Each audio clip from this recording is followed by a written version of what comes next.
Okay, this meeting is going to come to order. Could we have the roll call, please? Council Member, Agency Director, Authority Members Christ, Present.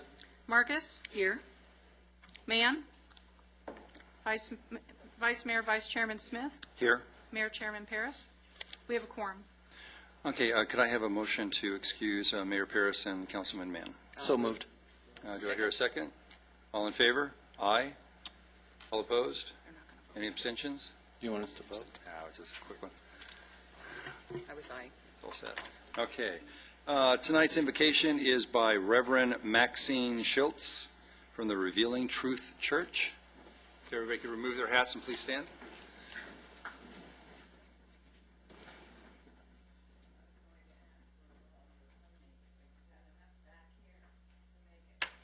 All right. What I'd like, because the chamber is so full, and obviously there's meaningful business to take place, let's just take a moment to go within. Take a deep breath and let it out slowly, and allow yourselves to relax.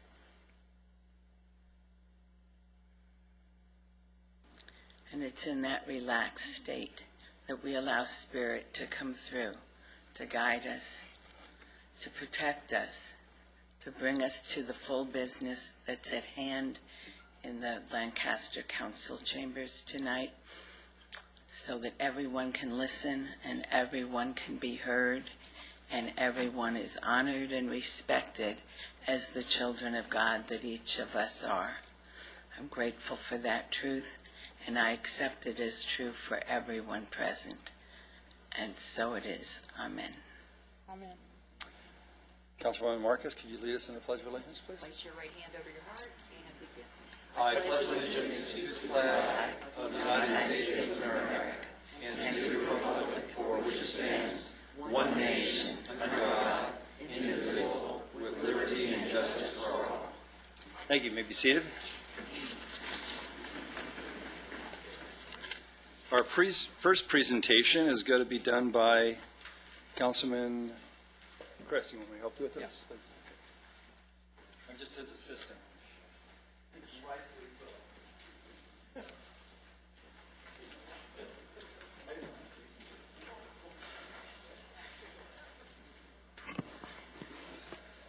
Let me call her names.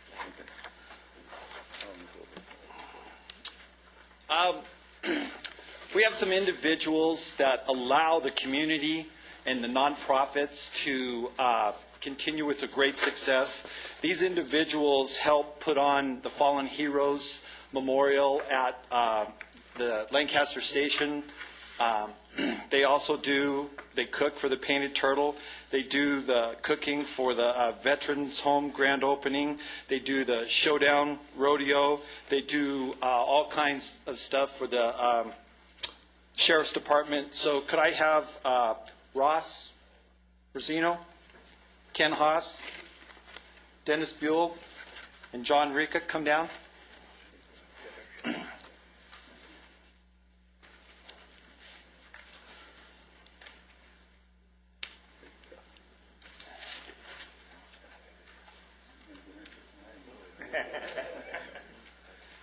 And again, these people make it so places like the Painted Turtle can make money so they can help the youth that's out there today, and we should give them a big hand.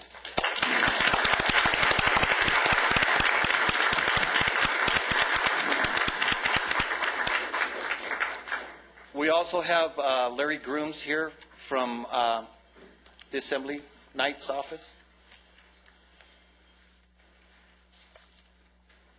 Thank you. On behalf of Assemblyman Steve Knight, I'm really pleased to have invited here this evening to present certificates of recognition from the State Assembly to this fine crew. I've never seen people work as hard. I first encountered them at the barbecue for the Veterans Home last fall, and they fed literally a multitude, and it was really quite amazing. And we really appreciate their voluntary efforts on behalf of this community, and want to recognize their dedicated service. Thank you, gentlemen.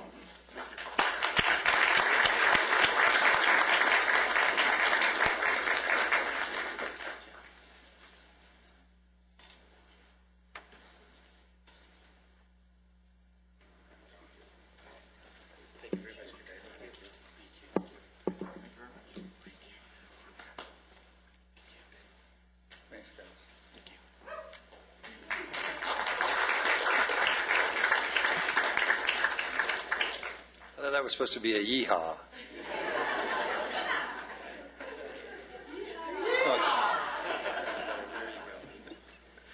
Next, we have the Mayor's Athlete of the Month. And that would be Taylor, I don't know if I can say that, Aikenhead?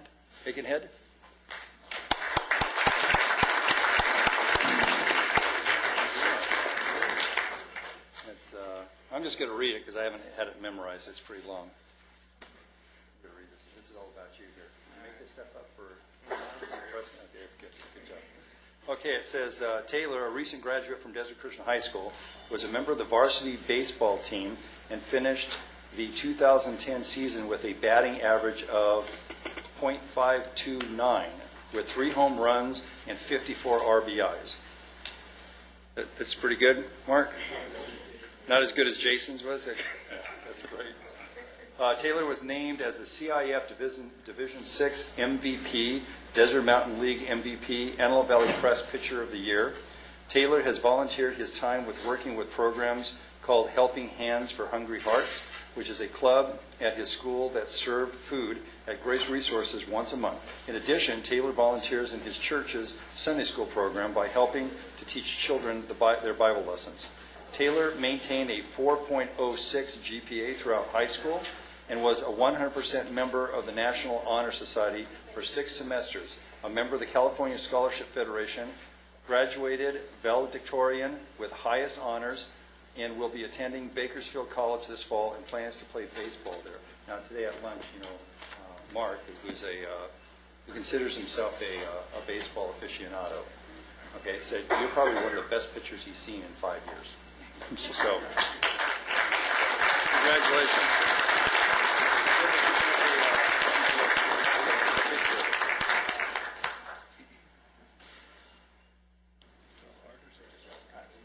Vice Mayor, I'd also like to say he did beat Pericles too, and that hurt, but he was that good. And you still had nice things to say for him. Okay, that's good. Next, we have 2 awards from SCAG.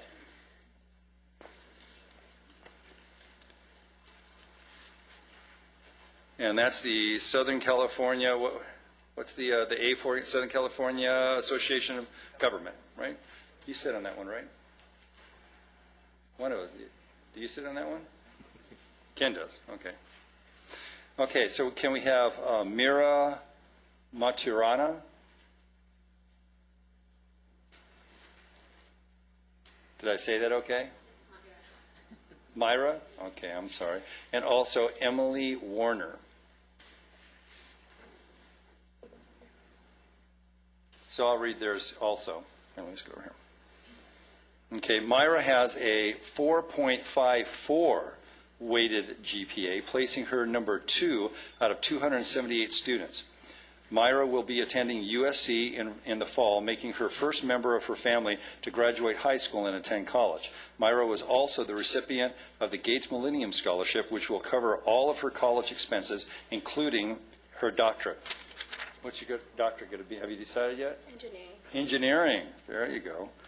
Myra aspires to study urban planning and engineering. Myra has volunteered with many organizations, including the Red Cross, Grace Resources, in order to improve life in the Antelope Valley. Myra was a participant of the City of Lancaster's Youth in Government and Honor in Youth Leadership programs, president of the Psychology Club, Link Crew, and Mecha at Antelope Valley High School, and vice president of the California Scholarship Foundation. So, Myra, congratulations.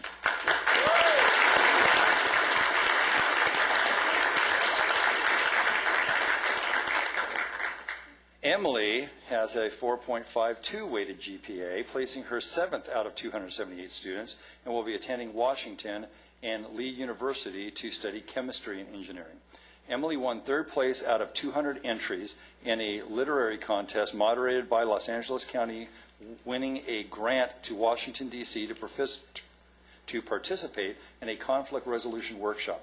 Emily was an active member of the California Scholarship Federation and Psychology Club. the treasurer of Link Crew, and president of Mock Trial at the Antelope Valley High School, and has volunteered with the American Cancer Society, Grace Resource Center, Del Sur Anti-Bullying Program, as well as serving as science camp counselor for 6th grade students. Emily was our director of planning in this past year's Youth in Government. Did you have to work with that guy there? Did she do good, Brian? Excellent. Very good. Emily spent her entire junior year training freshman AVJD students on debating strategies and tutoring them in math, English, and received perfect scores on her high school exit exam. So, Emily, congratulations.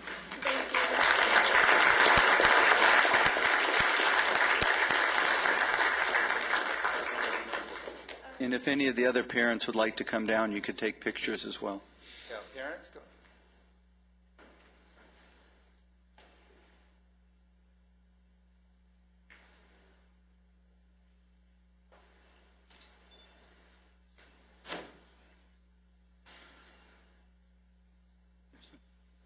Congratulations again. Thank you.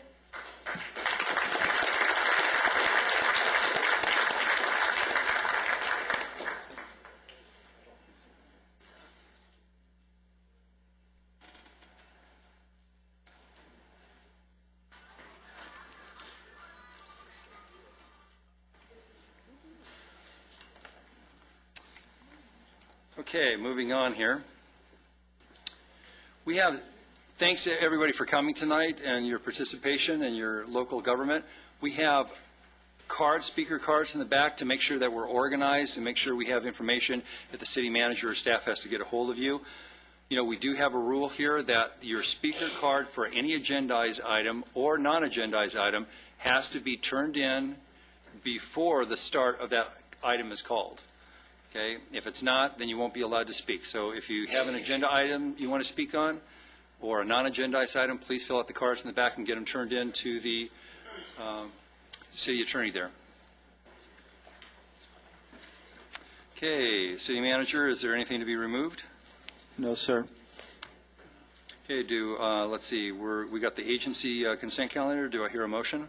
Move it. We approve the agency consent calendar. Here a second? Okay, call for a vote.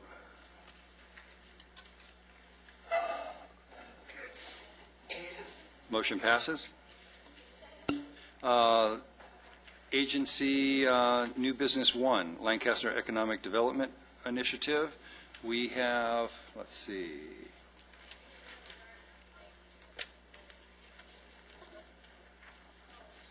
We do not have any speakers cards.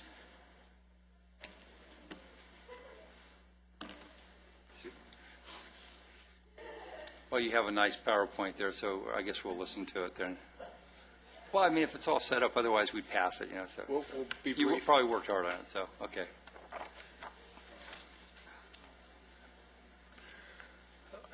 Mayor and Council, it's my pleasure to present to you tonight a program entitled Positioning for Prosperity.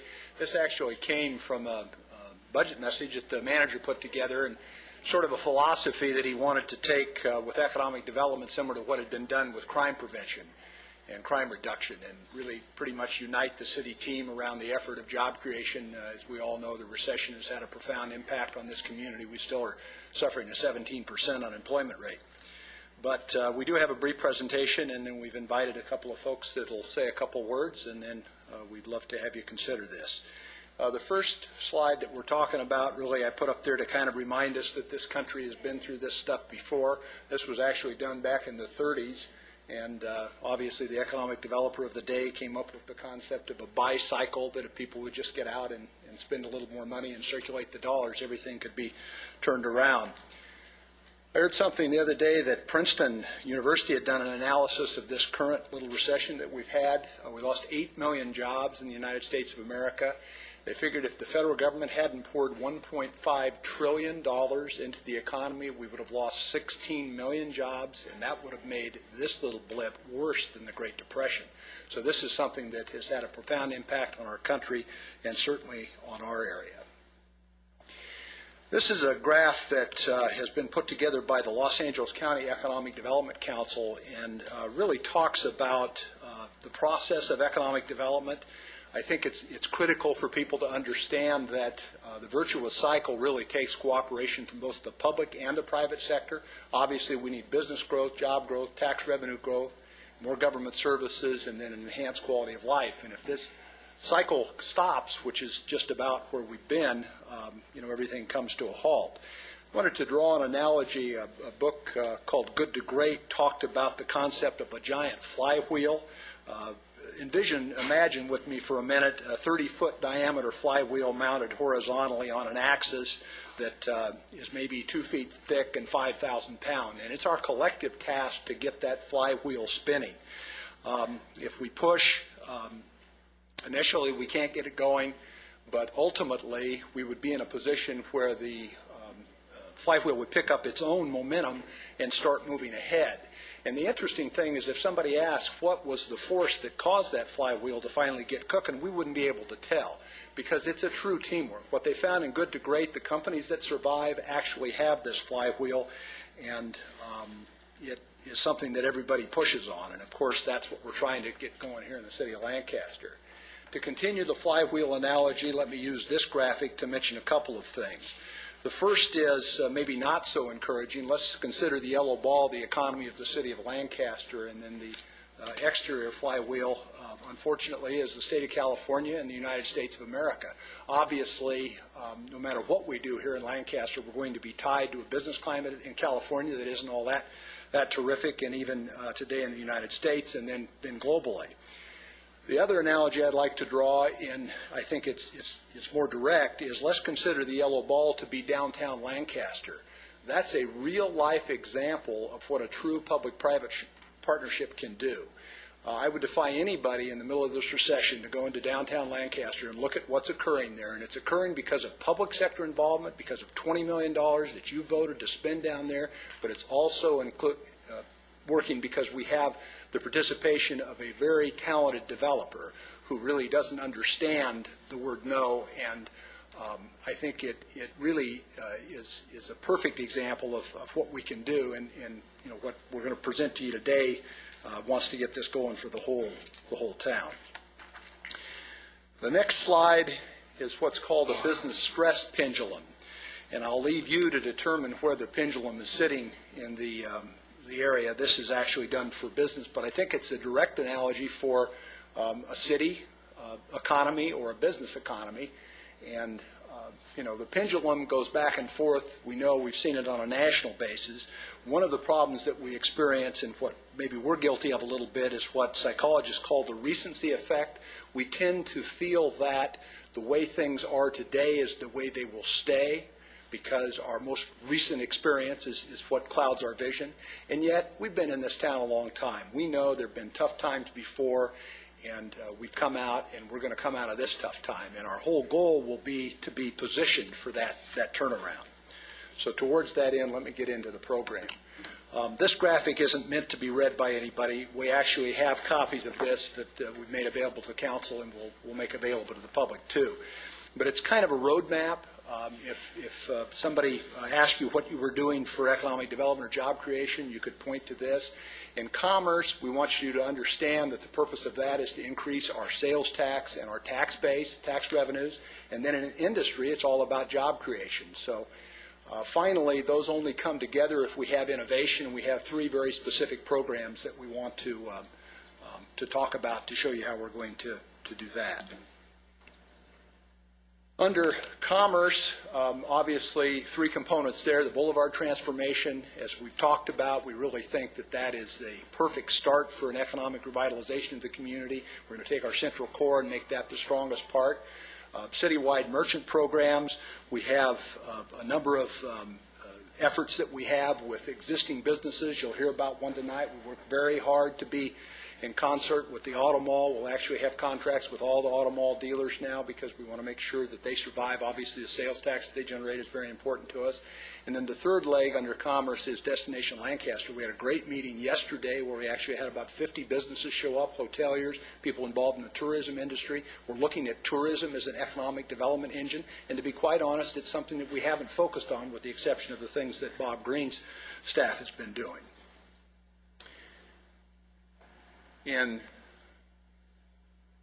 the industry side, the job creation side, we want to work hard to grow our own entrepreneurs, so we're going to be applying for an Economic Development Administration grant to create a new downtown business incubator that will do entrepreneurial training. We also are working hard with the Small Business Development Center to train up our existing businesses and fill up the 1.5 million square feet vacant that we now have in Lancaster. We want to also be able to create new sites for wealth importing businesses. We've had a lot of success with that. The Lancaster Business Park has about 4,100 people. We have 3,000 people working out at Fox Field. So in the past, we've created almost 7,000 jobs under this program, and we think we can do it again, and we have some pros to help us do that. And then finally, we want to look at global Lancaster. We recognize that we need to expand our horizons. We can't just think about our own city. We need to think regionally with aerospace, statewide with a new enterprise zone. Our enterprise zone will be up next year, and we want to see if we can get that reapproved. And then finally, we're even going to go global. We've just been approved for what's called EB5 Regional Center, so if a foreign national makes an investment in the city of Lancaster, they can get a green card, and we can generate between $500,000 and $1 million.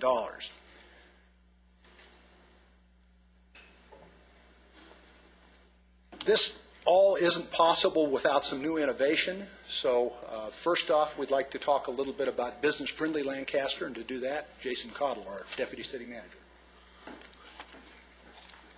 Good evening.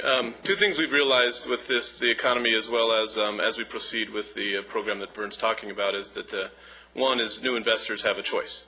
They have a choice of where to spend their dollars and where to invest their funds. We need to position ourselves by being a little more business friendly, by staging that we are the choice, we are the proper position, we're in the right location for you to invest your dollars. The second is that we need to do this as a citywide effort. Is that just as we did in public safety, the city entirely rallied around public safety and lowered that rate significantly, and as it continues to go down. This wasn't an effort of one department. This is an effort of all of us. We're looking at this economic development the same way. It's an effort that each of our departments have to engage in. The work that Liz is doing in the neighborhoods, the work that Bob's doing with sports tourism, the work that Robert's doing with energy. All of these organizations need to come, or these departments need to come together and work together. We are going to be beginning a process with planning and public works in an effort to combine their efforts in the development process, so that we assure that one, we change the role of government from a facilitator to a facilitator from a regulator. That makes a difference in how people are treated at City Hall. Looking at streamlining the process, internally looking at things that we can remove out of the process that don't impact the quality of design or quality of development. Having focus groups, asking developers, what is the cause for concern? What is the things that lessen your ability to invest in our community, and removing those obstacles? It's providing a one-stop shop. We've kind of laughed internally of calling it the Lancaster Sherpa. It's somebody, shepherding somebody through the process. Not that developing in Lancaster is climbing Mount Everest, but nonetheless, we want to have somebody there that can serve that role to assist those folks in getting through the process, which in some cases can be relatively daunting. Having a merchant window, understanding that those people who are trying to create jobs, who are trying to generate revenue, should have somewhat of a fast track, somewhat of a special person to help them through, to ease that development process, so that when they first enter City Hall, that they know they've made the right choice for their investment. Because with all of our investments, we look for the path of least resistance and the way that we can make the most money in the quickest fashion with the most ease. And I think we want to provide that services and change the way we look at development processes and the way we serve our public. So we have engaged, we've internally a team to look at every aspect of our development process, change them, make them more up-to-date, make them more relevant, as well as incorporating the development community and asking them, how can we serve you better as well? That, with this program, will, again, begin as the council approves this strategic plan and implementation measures. Thank you. To talk a little bit about the new metrics to gauge success, we want to create a program where we create leading economic indicators. Some cities do things like look at sales tax or increase in assessed valuation. One community actually measures the inches of want ads in the newspaper. But we think we need 4 or 5 criteria that everybody can understand, that can show up in the business section on a quarterly basis, and we can know how we stand. This whole deal really boils boils down to expert site evaluation. And towards that end, we've invited the largest real estate firm in the world to participate in the program. They are very serious about strategic planning. They do a lot of work for a ton of private sector folks, State of California, University of California, and we think that their guidance will be well received in the city of Lancaster. We have just a couple of very brief presentations, then we have a video that we're going to show you, and then we'll be wrapped up. But with that, I'd like to first introduce Vince Roche. Vince is out of the Bakersfield office of C.B. Richard Ellis, and in my opinion, professionally, I've never met anybody who knows as much about retail as he does. So, Vince?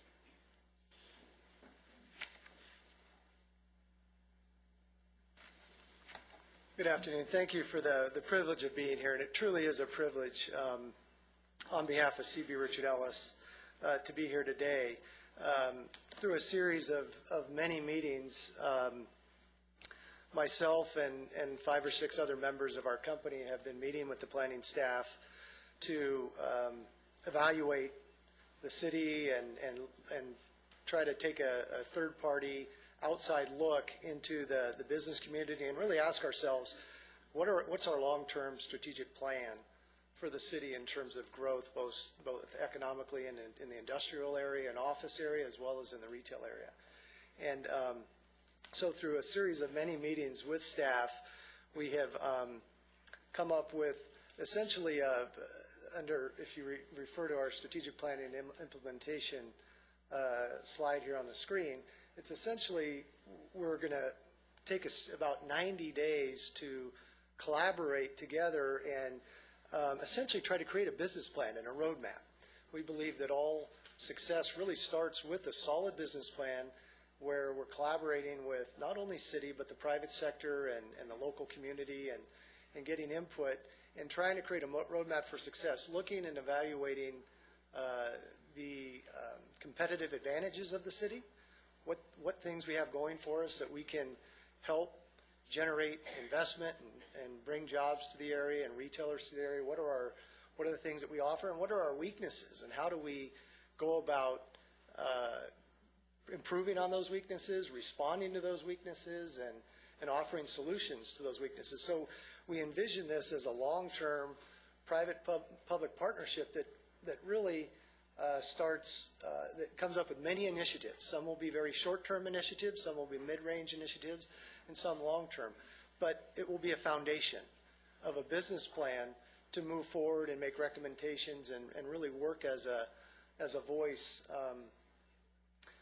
collaborating with the city and the local business community to come up with ideas. And as you can see under the list of tasks, it'll be identifying key properties, talking about the industries that are critical to the growth of the community, studying various revenue sources in the community and what retailers are here, what businesses are here and what assets do we have in the community that we think will help us attract industry, and then working on retaining industry.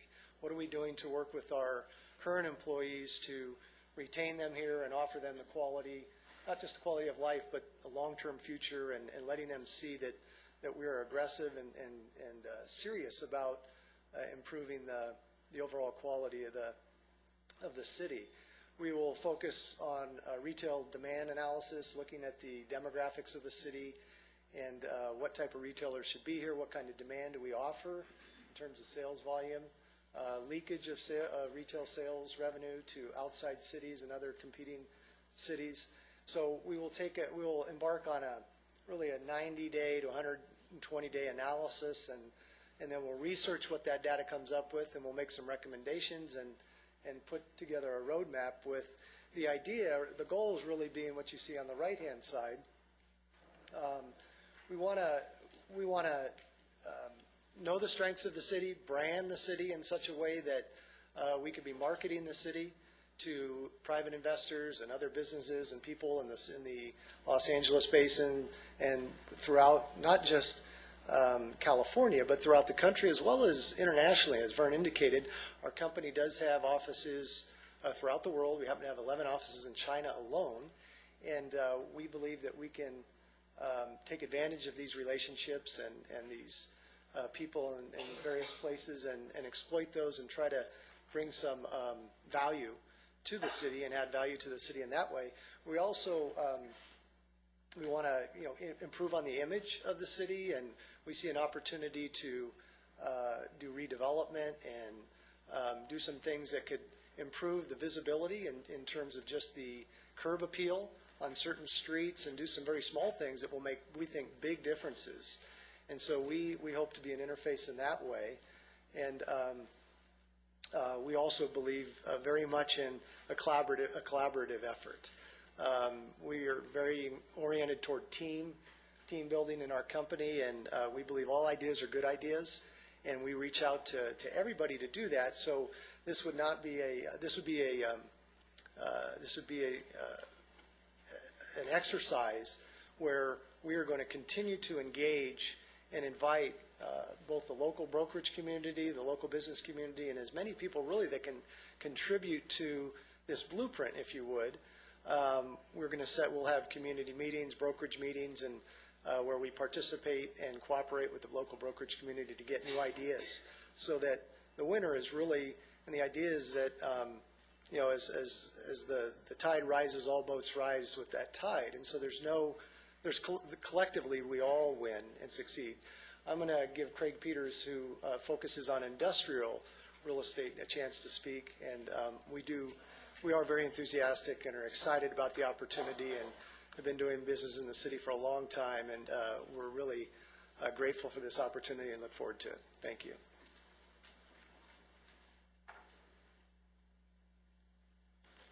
Good evening. I'm Craig Peters. I'm an Executive Vice President with CB and specialize, like Vince said, in our industrial and business park properties. And fortunately, we've taken the 30-page plan and consolidated into the one page for you to make this go as quickly as possible tonight. I think that the key thing that I wanted to impress upon you is every city right now, even though times are tough, we need a plan. And once that plan is developed through working collectively with the city, that plan, the most important part is actually implementing the plan. I can't tell you the number of cities we've worked with that have developed a great plan and then it's set on a shelf. And so as we move into the implementation stage, working as an extension of your economic development group, we'll go out there and we'll leverage our access to major corporations around the world, to capital, to developers, and to lenders in order to make that strategic plan a reality.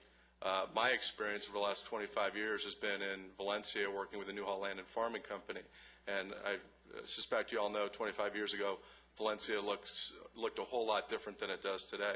Over that time, I've been intimately involved in the development of about 25 million square feet of industrial properties and business park properties in that area.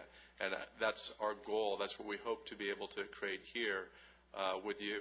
At the end of the day, when you look at goals, in addition to creating a lot of things important to the city, the ability to retain jobs, to attract new jobs, to increase sales tax revenues, helps you build the ultimate goal, which Vern was talking about earlier, which is really that self-sustaining economy. So again, we would operate as an extension of your economic development group in bringing about the vision created in that plan. I don't know if you have any questions for us at this point that you'd like to ask, or maybe Vern, you have other stuff to run through? We're pretty much wrapped up. Okay. We've had a chance to brief the mayor and councilman on this, so it's unfortunate they won't be able to be here tonight, but they understand this, and at this time we'd be happy to entertain any questions, and then we do have a brief video which you can queue up right now. So. I have a couple questions. Can you talk about your expertise and the difference between hiring you and a local? I think there's a couple things. I think actually for the local brokerage community, it helps them by you hiring us, because we're going to, through our access to companies and developers and capital and lenders that they probably don't have access to, we're going to be able to get them up into this area, and that's going to create more deal opportunities. Certainly in any opportunity, there's going to be the ability for outside brokers, whether they're local or they're out of the area, to participate in those transactions. But the reason you're hiring us is because we can get into the C-suites of virtually any corporation in the world through our our 30,000 employees or 300 offices around the world. As Vern mentioned, our 11 offices in China. And so you're really utilizing us to leverage the access that we already have to those areas. And that's access that it's taken me 25 years to develop. And you're getting it day one from when you start with us. And I don't think there's many in the local brokerage community that are able to offer that level of access to companies around the world, capital around the world. Can you guarantee us you're going to be using our local brokers? We will be, the local brokerage community will have the opportunity to participate in every transaction there is. So there's no doubt. We aren't going to insert local brokers. They're going to have to, find a party that they're representing, that they're working with. But absolutely, in every transaction, there's two sides to every transaction, and we're going to be reaching out to not only local brokerage community, but the brokerage community in Southern California, around the U.S., our global corporate service folks and single points of contacts and major corporations, and inviting all of them to participate with us. No, I understand. I just want to make sure that you're not excluding them, that you will be reaching out to them. Absolutely not. We're not excluding anyone. Thank you. Sure. I'm good. Other questions? No, I like what I hear. No question, comments as we get. Well said. This is actually a video that we put together primarily to do overseas investment. And so you'll see at the end the Chinese version. We didn't understand it, but this is the version. Let's take a minute. The city of Lancaster is the easiest and most affordable place in all of California for businesses to thrive. We recognize that in order for Lancaster to be successful, our businesses have to be successful. The pro-business attitude of our city council, along with the many programs and incentives offered by our city government, ensure that we are and will remain one of the most business-friendly communities in the state of California. The city of Lancaster is located in North Los Angeles County in a region known as the Antelope Valley. Nearby is Los Angeles, a world-class metropolis, a major business hub, the capital of entertainment, known for its many landmark attractions and cultural diversity. Los Angeles is also the nation's top international trade and manufacturing center.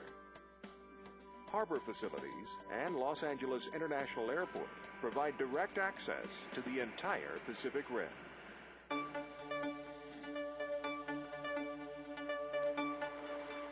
Southern California has the transportation infrastructure to move goods quickly and efficiently. These transportation corridors provide easy access between Lancaster and the world-class marketplace of Los Angeles. The MetroLink system provides passenger rail service, connecting Lancaster to the LA Basin. Commercial rail access to Lancaster and the region is provided by the Union Pacific Railroad.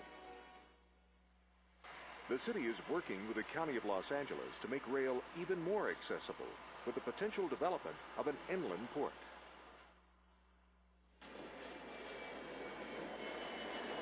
Nearby is General William J. Fox Airfield. This aviation facility handles air freight, along with private and charter aircraft.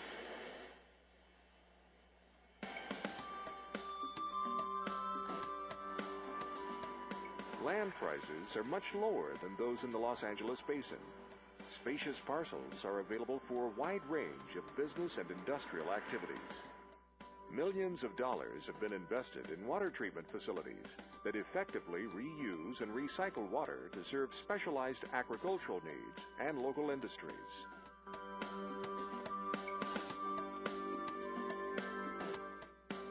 With its clear blue skies and favorable weather for flight, many giants of the aerospace industry, including Lockheed Martin, Northrop Grumman, Boeing, and NASA, have made the Antelope Valley their home. Remarkable cutting-edge achievements in aviation technology have been developed at nearby Edwards Air Force Base. As a result, a large percentage of the population has managerial, professional, and technical skills. I moved my business to Lancaster, California almost 14 years ago. I found Lancaster to be a very pro-growth and pro-business community. I couldn't think of a better place to do business than Lancaster because of the support you get from the city and because of the quality workforce that's available here. With the region's affordable cost of living, local wages are extremely competitive. The local workforce has a reputation for productivity and stability. If we're going to attract today's 21st century company to Lancaster, we're going to need a 21st century workforce. That's why the City of Lancaster and Antelope Valley College have teamed up and formed a program so that the moment a company tells us they're coming to Lancaster, we start training that workforce. Antelope Valley College interacts and responds to the needs of local businesses, creating customized vocational training programs.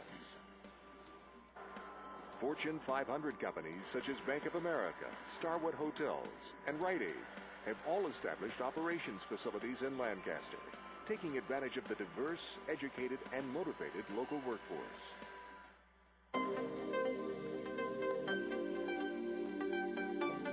The city is forward-thinking in its pursuit of alternative energy sources. eSolar is an innovative company in the business of converting solar energy into electricity. eSolar worked with contractors from Shenzhen, China, and manufacturing parts for the plant, which were shipped to Lancaster for assembly and installation. The city was instrumental in facilitating the rapid, successful launch of eSolar's premier facility. When cities recognize that it is our job to remove the obstacles that stand in the way of businesses, those businesses start operating at a profit. With its ideal climate and abundant sunshine, along with its proximity to America's second largest population center, Lancaster is ideally situated to become the preeminent location for the solar industry.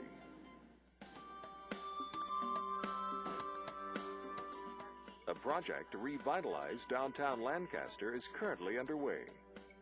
A $110 million stimulus package has been established, which includes the creation of Destination Lancaster, a new partnership between the city and local businesses to promote tourism in Lancaster. Destination Lancaster is involved in sponsoring and staging events and activities throughout the year. The Antelope Valley Fair is just one example of what Lancaster has to offer in this area. Destination Lancaster events are geared to attract both visitors and locals, providing the commercial benefits of stimulating spending and boosting tourism.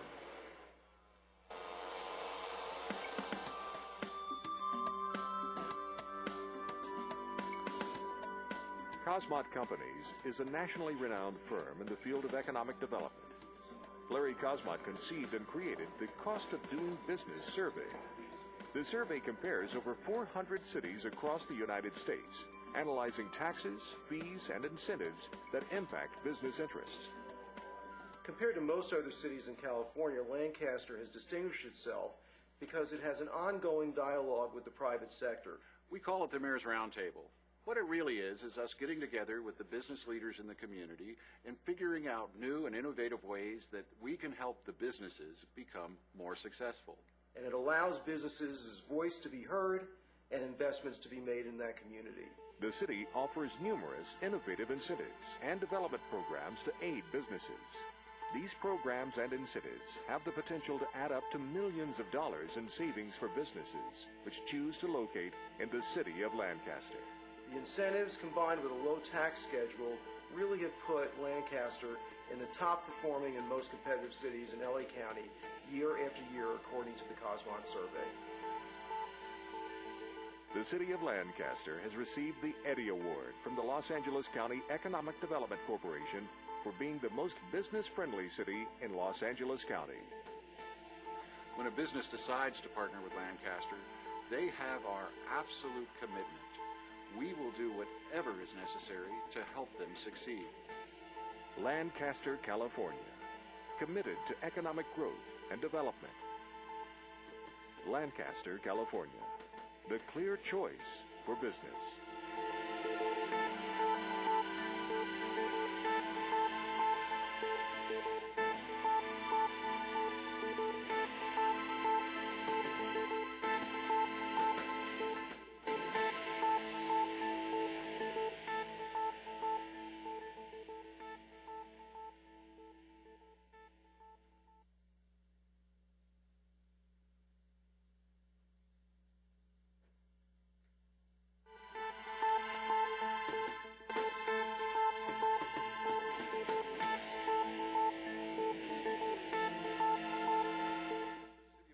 斯特市是美国加州其中一个经商的最热门地点，投资的回报率高，风险小。兰市频繁的商业活动光芒四射，当中也照耀着市政府。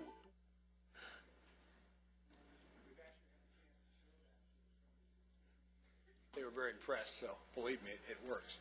Thank you very much for your time. Well done.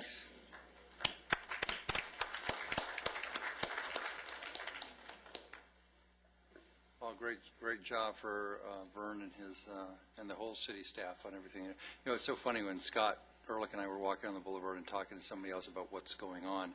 You know, when you're in the midst of everything that we're doing all the time, and we were talking about the other day, you don't realize when you step back and it's all listed out. You know, there's been some amazing things done. You know, we've done just a whole lot in a very short period of time. So.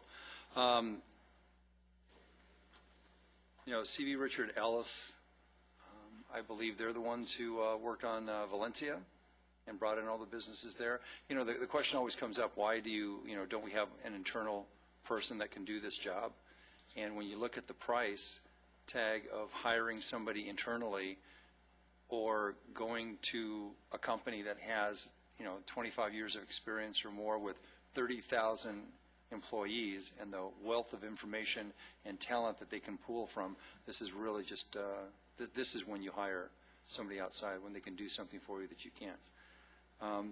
Mr. McEwen, are we going to, do we need a staff report on RB? This is the same staff report.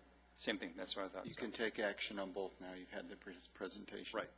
Okay, we don't have any speakers cards on that, and it's not a public hearing. So I'll entertain any motions for RNB1. I'll move that we approve RNB1. Can we do them both? And RNB2? Same time. Okay, do I hear a second? I'll second on that one? Okay, the motion would be to approve the appropriations and implementation of Lancaster Economic Development and also approve a partnership between the City of Lancaster and C.B. Richard Ellis and the Strategic Planning and Implementation Services. So we'll call for a vote.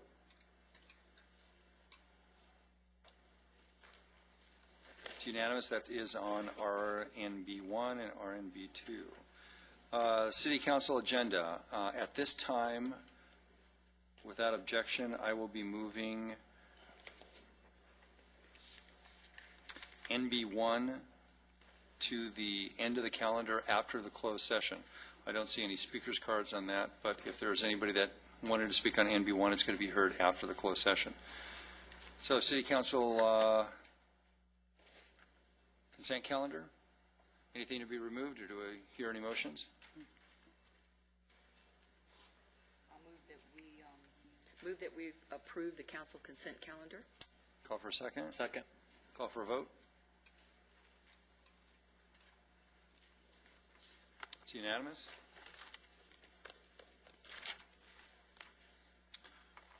Public hearing number PH1.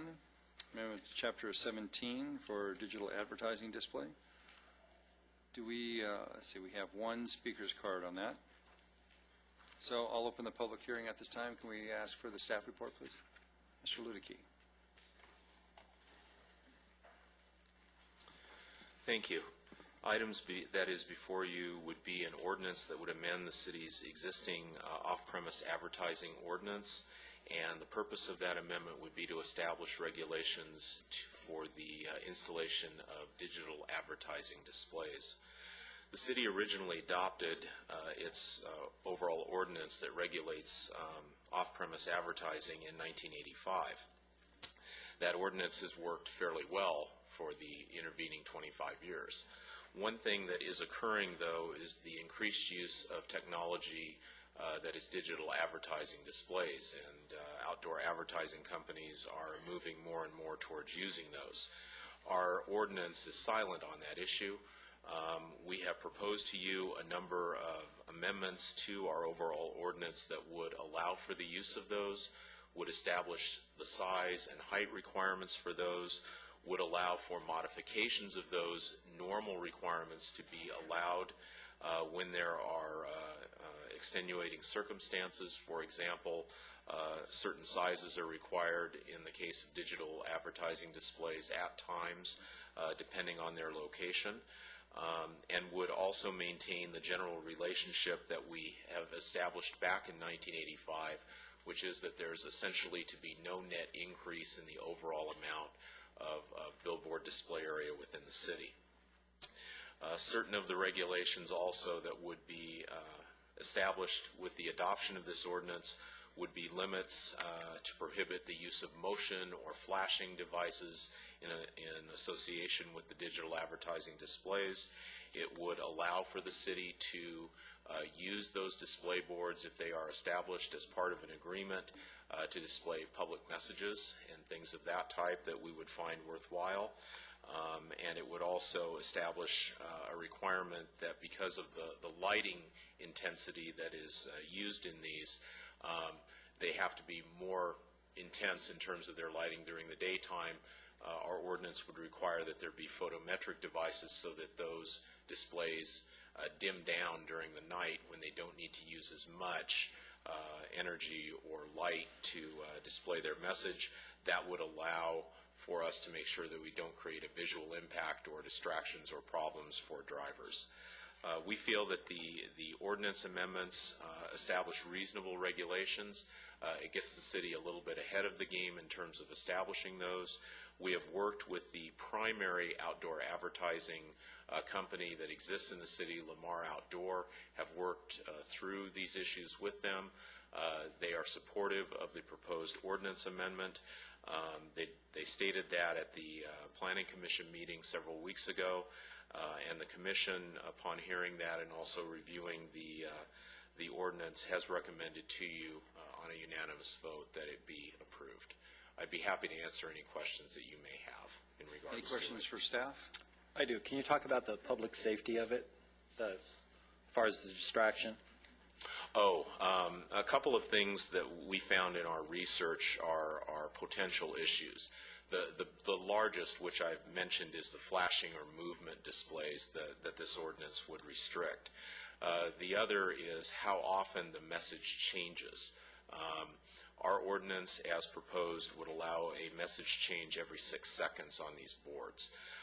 As far as other public safety aspects of this, one thing that the outdoor advertising industry has done pretty much across the country is that they allow for an intertie of these boards into Amber Alerts or things of this type, thereby allowing law enforcement agencies or local agencies, as I said, to display messages that are of emergency nature or a public service announcement when such things are warranted.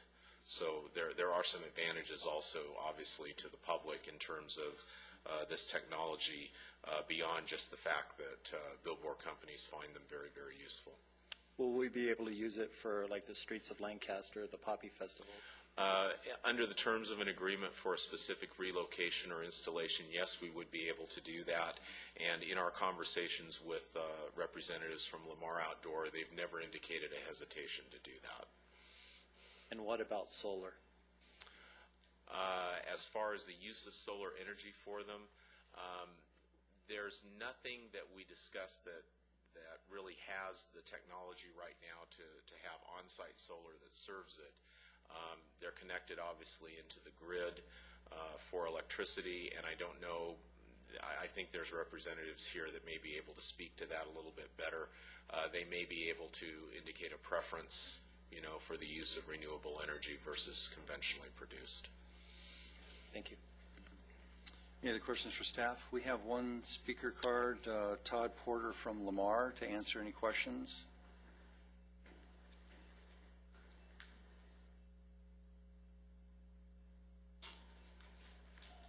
Mr. Porter. Evening, Council.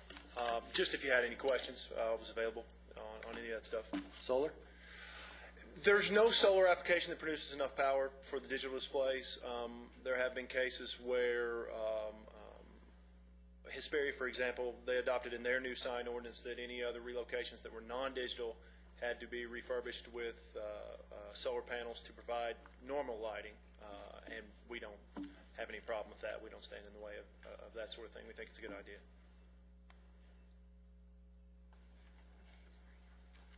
I'm good. I just had a quick question. Who's going to have the oversight of what's going to be displayed and what's not? I know that there were tobacco products, alcoholic beverages, and adult telephone messages were mentioned in here. Well, tobacco is outlawed federally, so that's no-go. Alcoholic beverage messages, that would be a matter of taste. We wouldn't, I think we've earned a pretty good reputation for not putting up anything that is would be considered out of bounds in terms of morally or in bad taste, and we continue that regulation on our own, and if we do have any complaints, we always address those in a serious manner. Is that it for Mr. Porter? Thank you, Mr. Porter. Thank you, Council. So at this time, I'll close the public hearing. We'll have a discussion, or I'll entertain any motions. I'd like to make a motion we approve PH1. The motion is to introduce ordinance number 950. Call for a vote.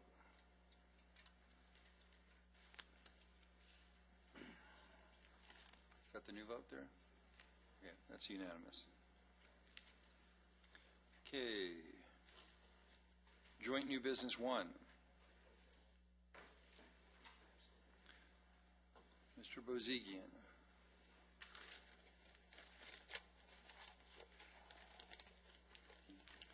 Thank you, Vice Mayor, members of the City Council.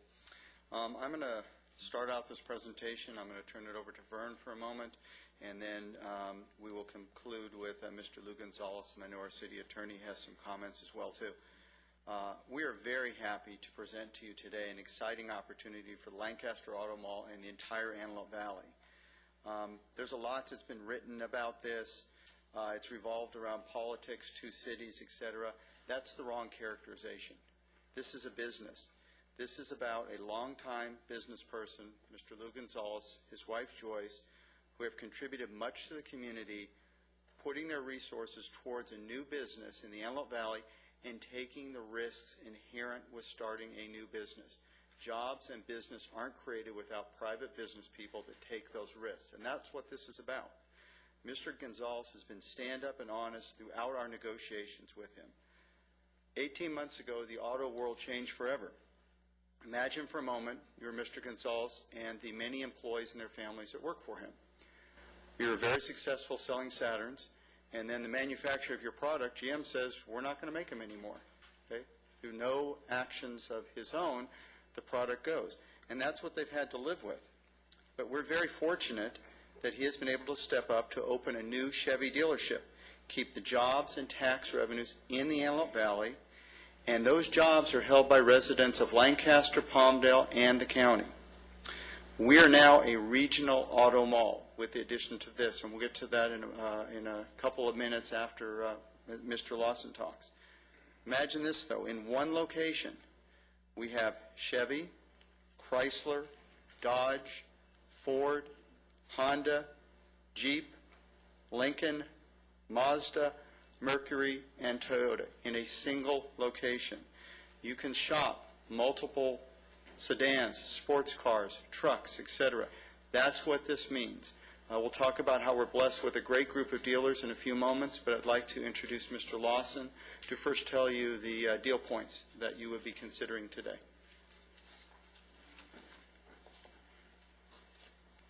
I'd like to echo a little bit of what the city manager said. We found everybody in this transaction to be pure gentlemen, and I was very impressed with the candor and the forthrightness, and this actually came together pretty quickly.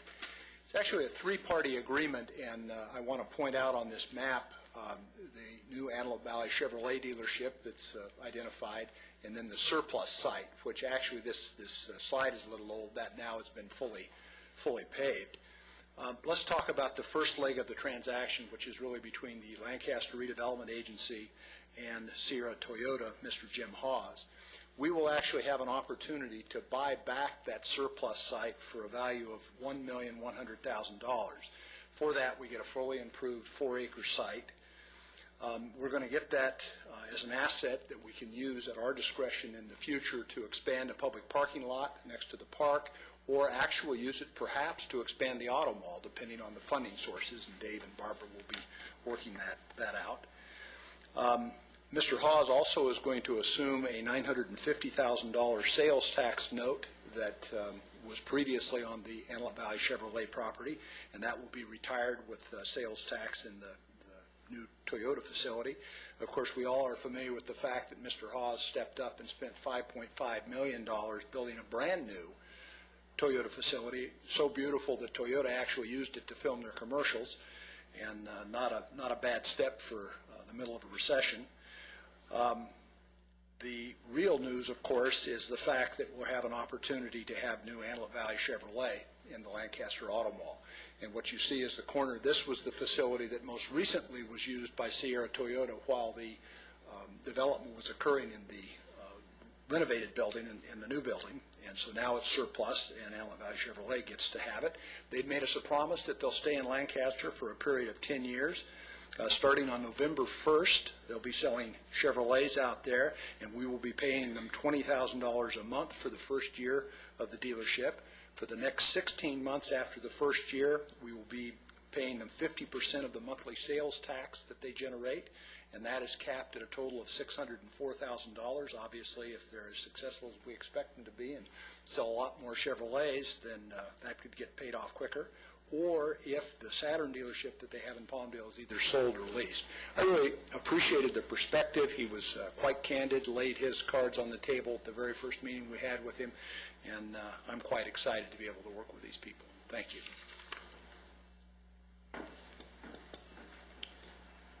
Before I introduce Mr. Gonzalez, we have had, as a city, and particularly this city council, a demonstrated record of working with our auto dealers. With the addition of Mr. Gonzalez, I believe we have the best collective group of auto dealers we've ever had in this city. And the reason I say that is, to a person, what they want is traffic. They're not afraid of competition. They're not afraid of competition with each other. They're not afraid of competition from the outside. They believe if they have enough traffic, enough people there, they will sell you a car, and they can make you the best deal in Southern California. And those are the kind of people you want to work with. When I first met Mr. Gonzalez, and I've had the chance to work with him, he put out a simple measure of success that he's lived up to, and we've tried to too.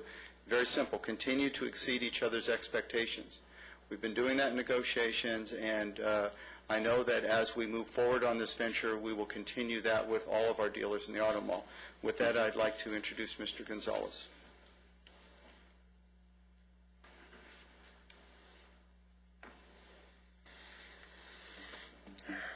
Good evening. My name's Lou Gonzalez, and I am the president of Saturn of Antelope Valley, and I'm here also representing Antelope Valley Chevrolet Incorporated. I'd like to thank Mayor Paris and the council members for the support they've shown for our new business venture. I'd also like to acknowledge Mr. Mark Bozigian, Mr. Vern Lawson, Mr. David McEwen, Mr. Jason Connell, and specifically Council Member Marvin Christ for their integral part and support of the all-new Antelope Valley Chevrolet.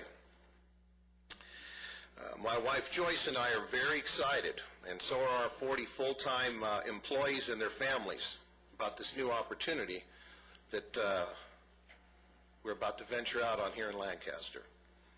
We're confident that we'll be a great addition to the Lancaster Auto Mall. We're also excited about hiring an additional 20 to 30 new employees to join our new company, Antelope Valley Chevrolet. Again, I'd like to thank Mayor Paris and all the council members for their considered support of this project moving forward. And I'll be welcome to take any questions. Just one quick question for you. So Antelope Valley Chevrolet is a new company? Indeed it is. And was there any business connection, or did you have part of Raleigh Chevrolet? No, I have nothing to do with that organization. Okay, thank you. Any other questions for Mr. Gonzalez? Thank you very much. Thank you, guys. And then with that, Vernon and I will take our seats. I know our city attorney has some comments, and then we'd be able to entertain any questions you might have.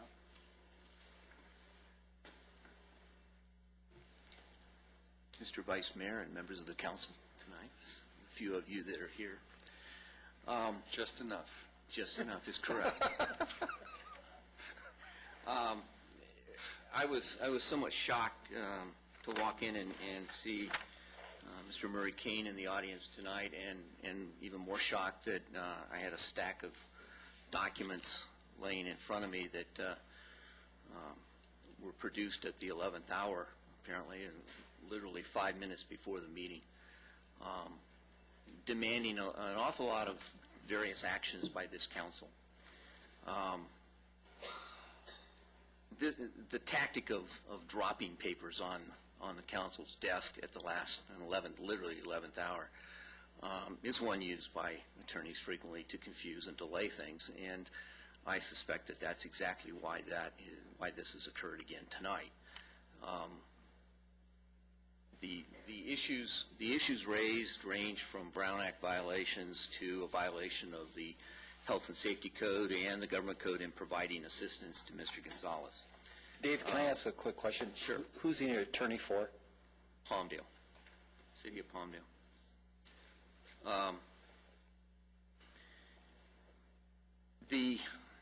Let me try to address each of these if I can, and I'm sure Mr. Kane will and probably has submitted a card, and we'll be up addressing these, and we can get into further discussions. But the first is that there was a violation of the Brown Act at the July 27th meeting in a closed session dealing with automall-related items.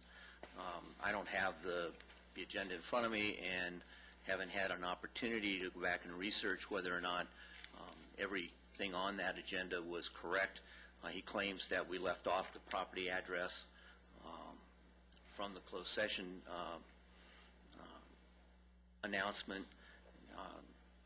If in fact that's true, he's demanded that we remedy that. The remedy is not to cancel all further proceedings, but the remedy is to take action on that item in open session or to go back and renotice a closed session.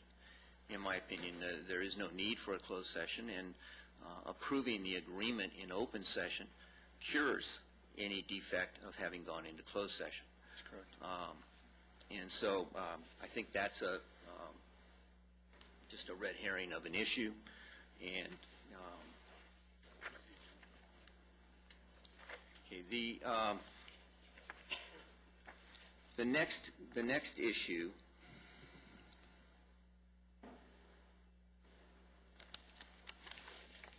was also fine. There are like 3 separate letters. Why this all couldn't be in one letter, I don't know, but that's his choice. If he likes to create letters, he creates letters. The other one is that that tonight's action agenda violates the Brown Act because we failed to put on the agenda or on the agenda and in the staff report the correct APN numbers on the parcels that we are acquiring. And we're talking about the surplus site. There are 2 parcels there. There are parcels 8 and 9 in that tract. And they were listed on the initial agenda as being APN numbers 3125, 024, 008, and 009, when in fact the APN numbers are 039 and 040 are the last 3 of that number string. The staff actually caught this error and corrected both the agenda and the staff report yesterday. So this isn't anything new, but this doesn't render the agenda in violation of the Brown Act. There is nothing, and I repeat, nothing in the Brown Act that requires an open meeting agenda to provide property addresses on property that's there. I mean, it's clearly described in the staff report. There can be no confusion about what it is you're talking about. We've provided the adequate visual information to everybody so everybody knows exactly what property we're talking about. The Brown Act for open sessions only requires that you put on the agenda a brief summary of the item to be considered, not to exceed roughly 20 words. And in every case, we have complied with that. I think a close examination of Palmdale's agendas would probably show that they do a pretty much the same way as Lancaster does in terms of a very brief summary of the action item to be taken. So again, that I believe is a non-issue. The third letter deals with Health and Safety Code section 33426.7 and Government Code section, I think it's 5, let me just find the right letter.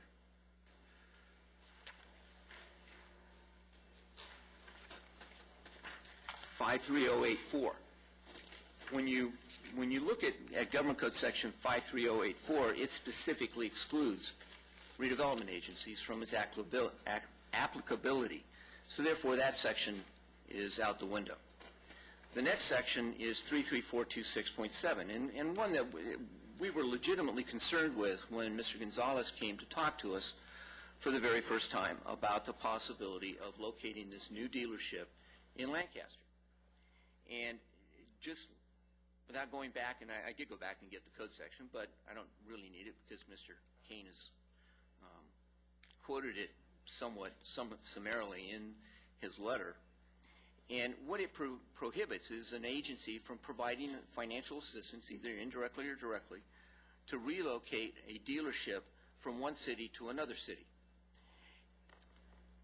where a person has an ownership in both the vehicle dealer that has been closed or will close and the one that is opening.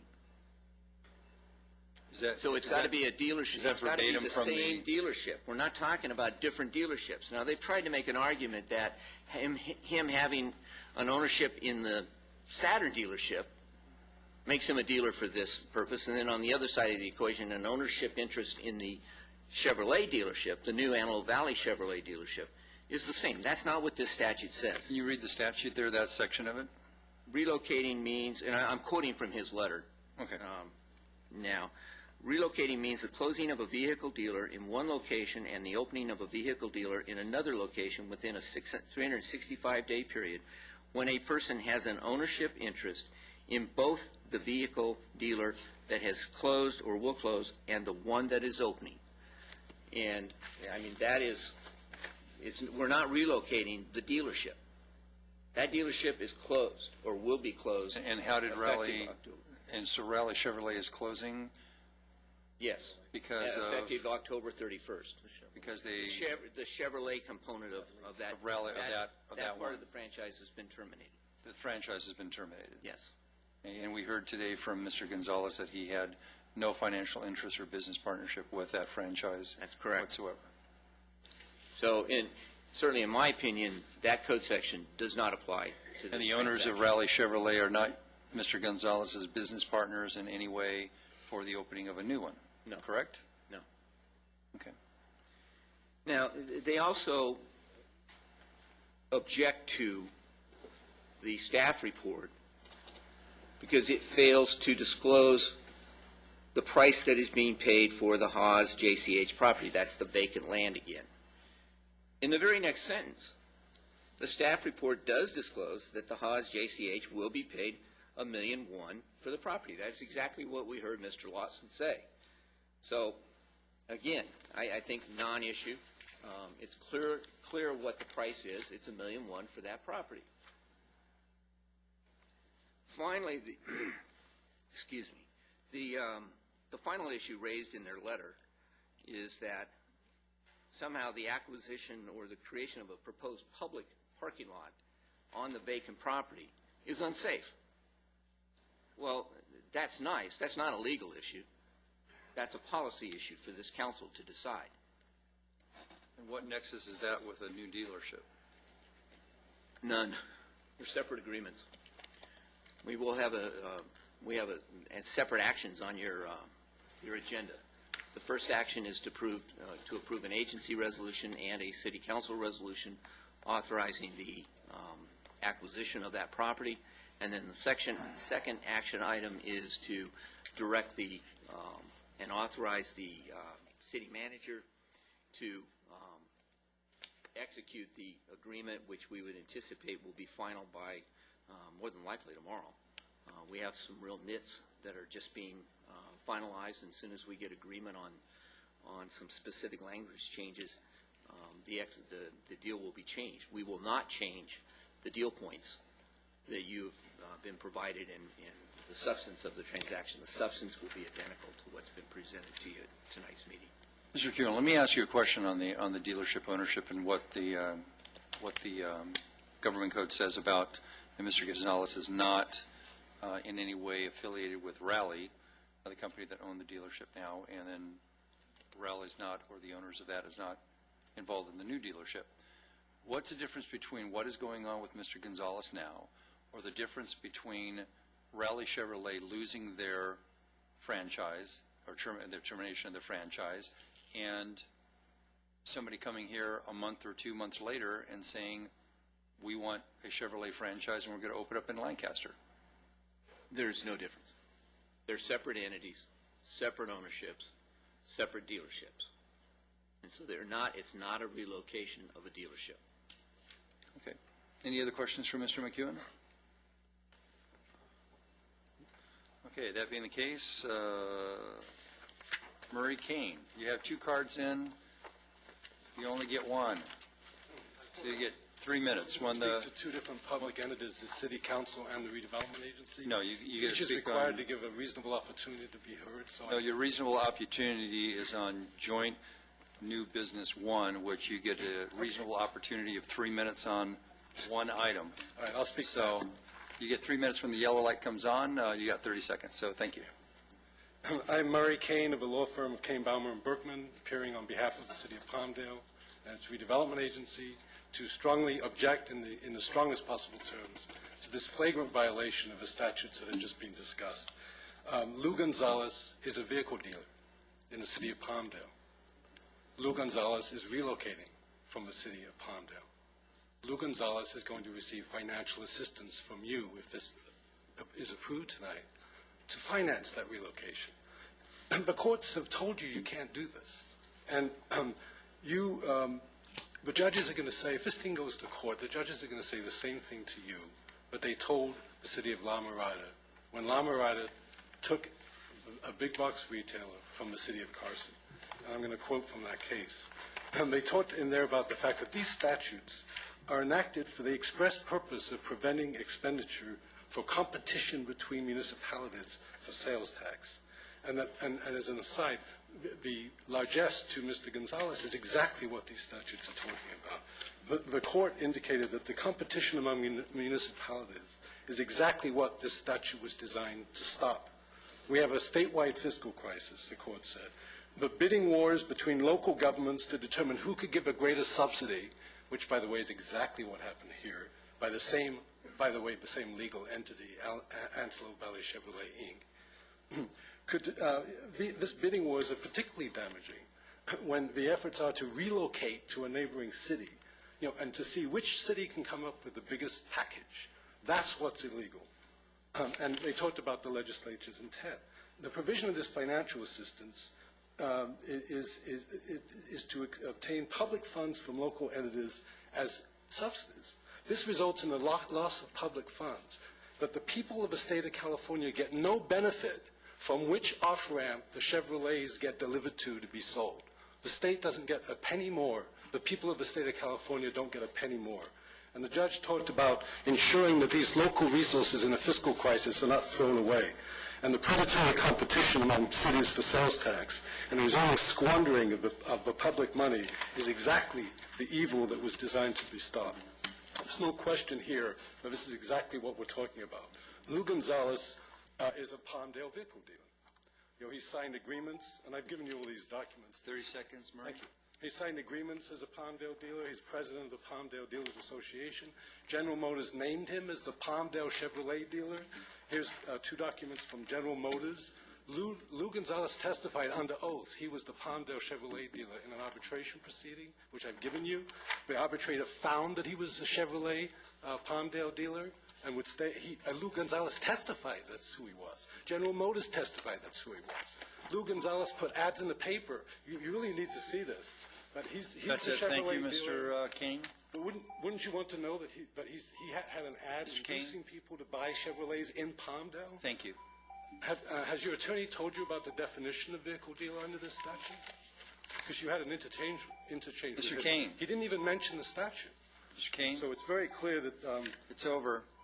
Thank you. You can be seated. Okay, but there's no question. Don't you want to know that it's the Mr. same Kane, dealership? do I have to have the deputy remove you from the podium? I just want Please. you to know that Antelope Valley Chevrolet, Inc. is the one that sent an email to Palmdale saying we're moving. And Antelope Valley Chevrolet, Inc. is on your agenda and on your staff Mr. report. Cooper, could you please have Mr. Kane I mean, I really think from you the podium should so we can consider this. continue public business? And do you even have a copy of the documents you're voting on? Do you even have a copy of the documents? You need to take your seat. I don't will think so. remove you. They don't exist. Okay. Certainly. They don't exist, and you're voting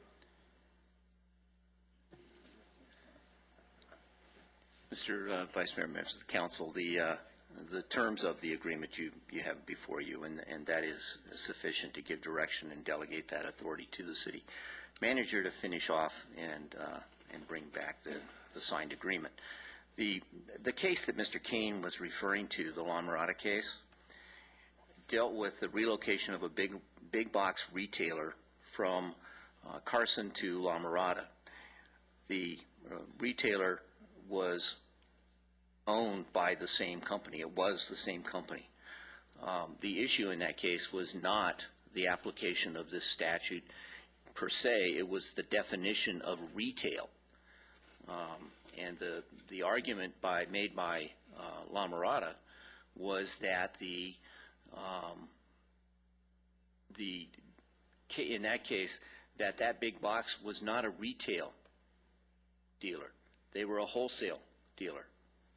And in fact, I think we even have the attorney that handled that case in the audience, Mr. Everts, who you'll get a chance to talk to later. And certainly I don't know if he wants to get up and talk about it. He's probably not prepared for that. But at any rate, that was the issue in that case, was the question of whether it was a wholesale relocation or a retail. If it was retail, the statute clearly applied. In this case, we're not talking about whether it's wholesale or retail. We're talking about whether it's in fact a relocation of one and the same dealerships. It's not. And he can waive all the documents he wants in the world, but there is nothing that is finalized in terms of relocating Antelope Valley Chevrolet in Palmdale. Those documents were never signed, so they don't exist. And that whole process, and I've been in contact with General Motors and making sure that we have covered our bases on that it is a new dealership. Did not exist in Palmdale, will exist in Lancaster. Any other And questions? I think the city manager might have Oh, go ahead, Mr. Mazikian. I have No, you don't. And if you come up here again, I'm going to have you removed from these chambers. Sit down. If this was court, you'd be thrown in for contempt. I hope you don't conduct yourself that way in court, Mr. Very good.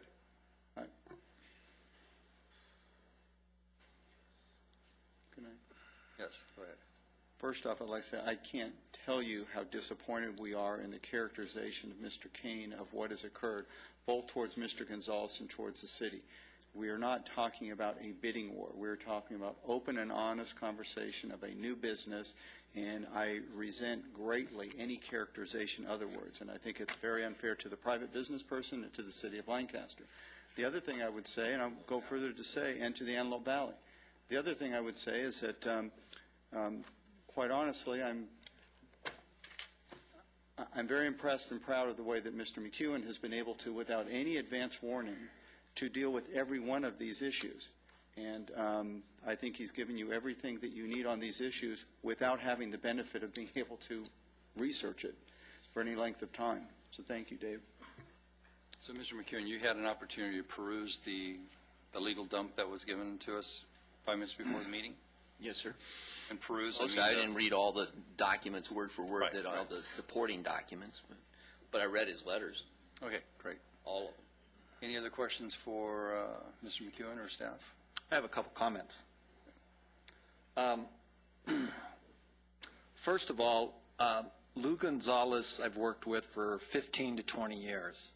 He's a great public servant. He adds to the community, and I'm talking about the entire community, not just Lancaster, both, and he has always been that way. He has always, strived to give to the kids of the Antelope Valley, and he is a great asset for the Antelope Valley.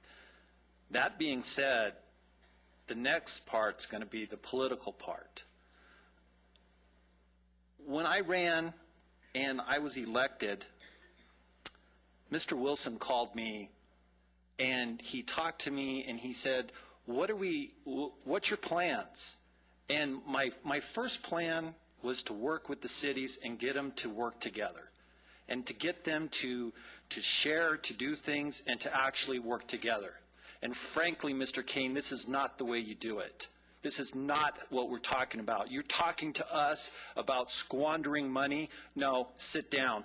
You're talking to us about squandering money. You're not talking about the $5 million that they gave to Macy's. That's felony stupid. You're not talking about the $500,000 that they gave to a car dealer in Palmdale for no reason, wasn't moving anywhere, and you're talking to us about squandering money? The mayor of Palmdale said he's tired of this kumbaya that I was approaching it with, and it's not right. Okay? We need to work together. I'm not a big favor of giving tax money to businesses. This is a new business. But I think the city of Palmdale should look and start working together with the city of Lancaster and not sending their attorney to us and telling us about squandering money. When you give $5 million to Macy's and then you talk to us about squandering money, I don't think so. I'm good. Okay, with that being said, we'll open up for any other discussion or comments, and we'll take the items separately because it's the agency and the city council. So if I'll entertain any motions on resolution number 1610.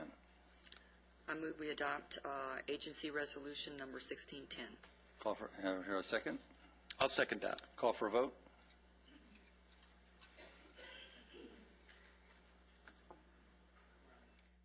You need screen. Oh.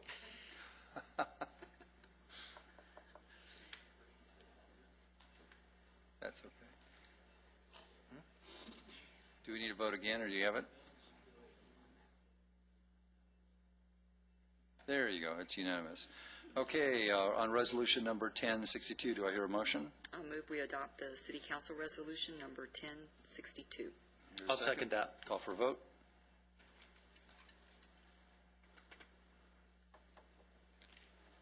It's unanimous.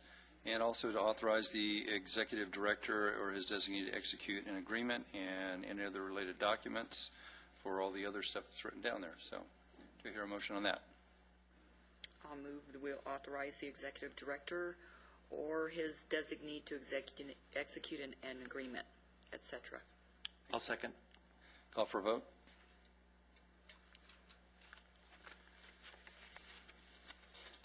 It's unanimous. Great. Moving on to City Council agenda. We have none. City managers. Vice Mayor? Yes. We do have NB1. Yeah, I moved that to the end. Oh, I'm sorry. That's okay. Thanks for covering for me,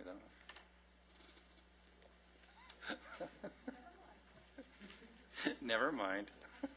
Okay. Okay. Nothing on that. City manager? Any announcements? Just one announcement and a thank you. We have a wonderful staff at the City of Lancaster. I know the council, and I trust completely. I was on vacation last week, and I can be somewhat of a nag, as I'm sure Jason and Kelvin will talk about, and Dave apparently too. But what I wanted to say is there was a lot going on while I was gone, both auto deals, we had fires, we had everything, and the staff handled wonderfully. But what I'd like to point out, my reason for that is that Mr. Kelvin Tanatongo, during all that was going on, was working every day, day and night, with the fire department, with the city of Palmdale, with the emergency with LA County, attending meetings, making sure that our shelters are ready, and Mr. Tainatongo is often an unsung hero, but I'd really like to compliment him on the work he did on behalf of the entire Antelope Valley. Very good. Very good.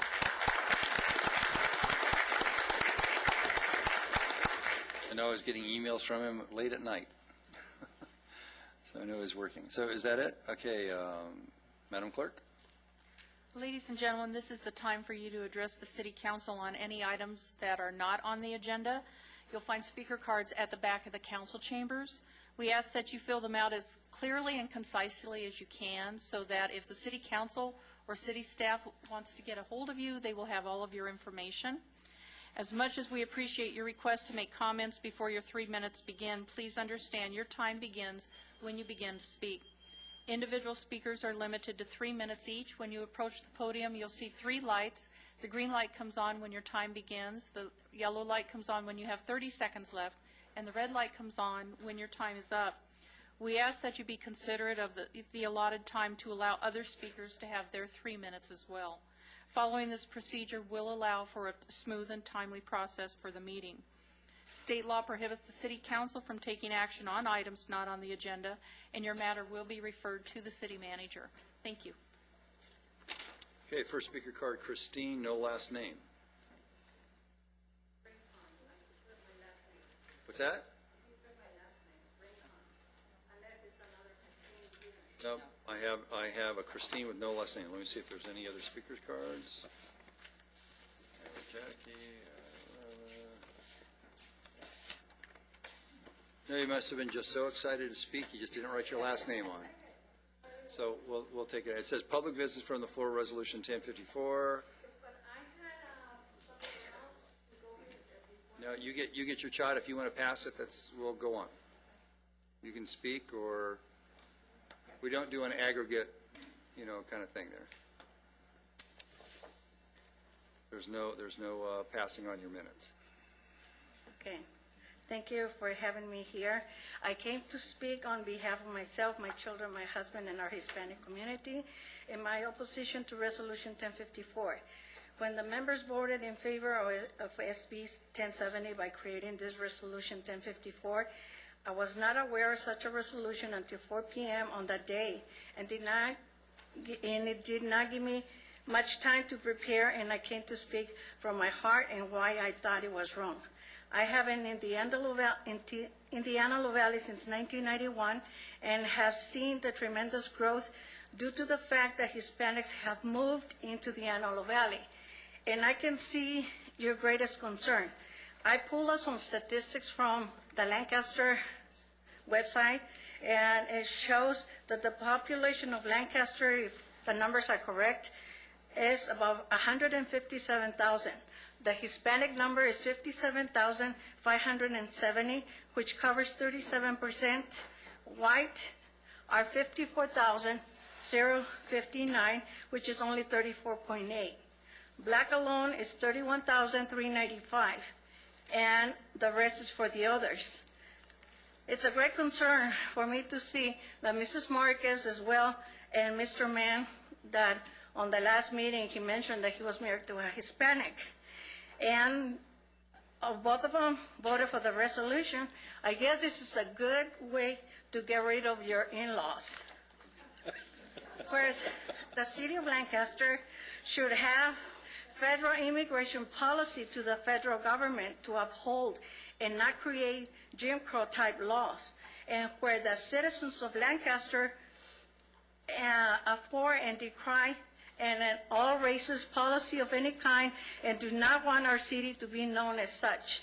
And we, the citizens of Lancaster, that in California, USA, a makeup of every race on ethnicity, hereby declare that any racist policies being proclaimed as rule of law and being issued by the council, I'm not going to include the mayor because he did not vote on this, is null and void, has never been voted on by the citizens of Lancaster, and is a fraudulent use of the powers of the city council.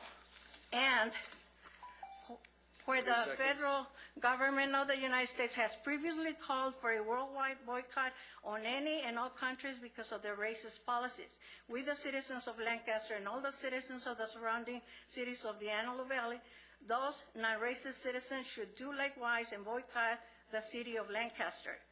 And if you see the numbers, if all the Hispanics were to leave, then Mr. Lawson, I guess he talked about the wheel wouldn't be rolling. Thank you. David Paul. David.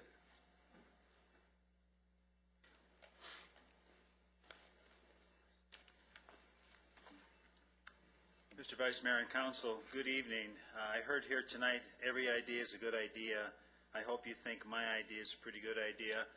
We're at home studying the Constitution. I got this from Kevin McCarthy's office. John Marshall talks about the Constitution. He says, a Constitution intending to endure for ages to come and consequently to be adapted to the various crises of human affairs.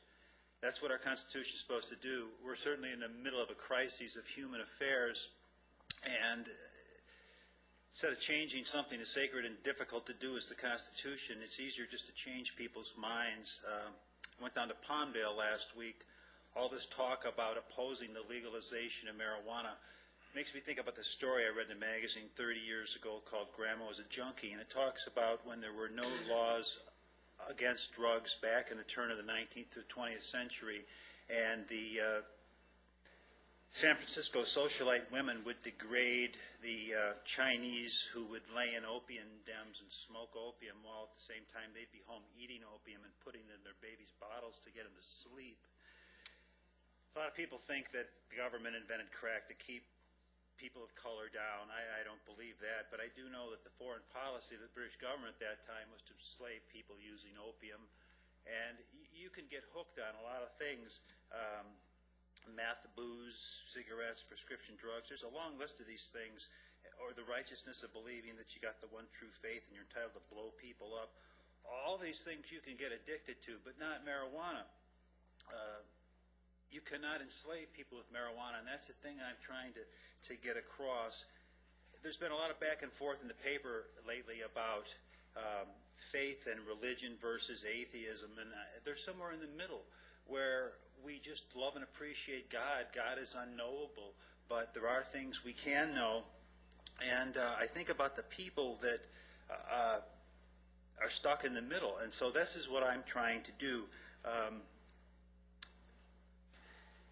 You can't go to church, really, and say you like marijuana. You can take prescription drugs, you can go home and have a few beers, and there's not much said. But when you use marijuana, you're looked upon as a criminal or as you have a problem.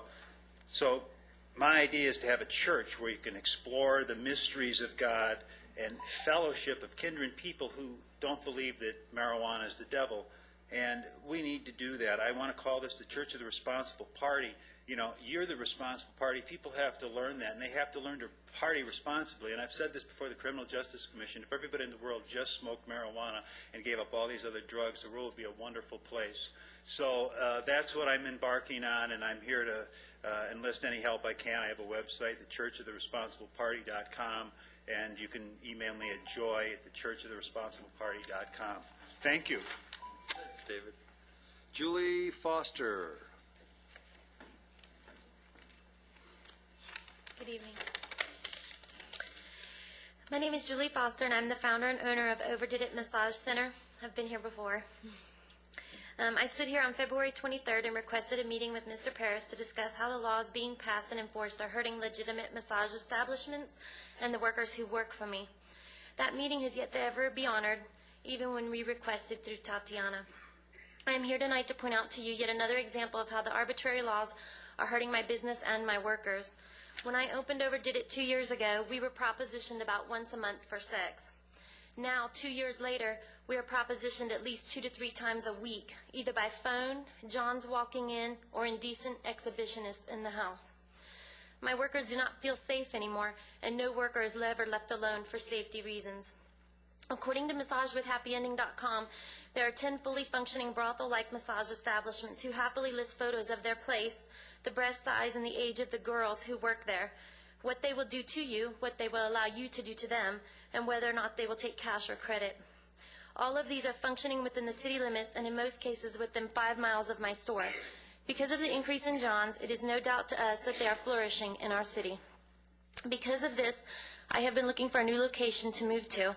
Obviously, because of Overdid It, all Overdid It does is massage, Palmdale's not an option. That leaves only Lancaster. I know Barbara from the Clock Tower Plaza at 20th and K. I inquired about moving to her center. The massage establishment there was already been busted and was forced to terminate their lease because of multiple violations of prostitution. They closed and they moved 1 mile down the street and reopened the same weekend.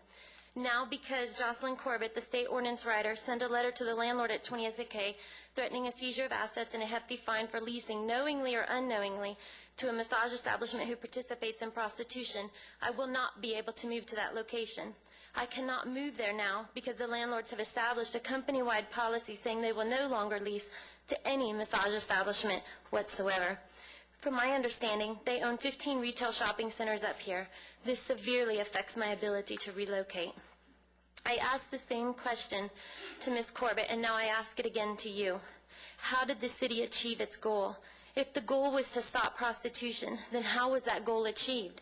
They're still in business, be it under a different name and a new location. For us, the opportunity to even continue in business looks grimmer and grimmer each day. I have 4 workers who depend on me and have questions that I cannot answer for them. Perhaps you can tell them how they are not worth fighting for, because right now, that's exactly how we feel. I would love if somebody would stand up here and talk about me as being a good business person, just like Mr. Gonzalez, but I can't even get past launch. Thank you. Just a second. No, I know when you were here last time, and it's hard to go over. We spent numerous public meetings, and I personally spent time with a lot of the health therapists out here so that we could craft a good ordinance that would protect you and also help curtail the onslaught that we have. So I'm sorry you haven't had a meeting. Mr. Bozigian will set something up with him personally, and I know Liz Brubaker is very aggressive on these other businesses that are starting up so we can get rid of them. So he'll set something up, and maybe he can talk about you moving and helping you out, if there's anything that we can do to help you out to get you established, okay? So check with them. You can leave your number with Mr. Bozigian, and he'll set up a meeting. Thank you. Jackie Contreras.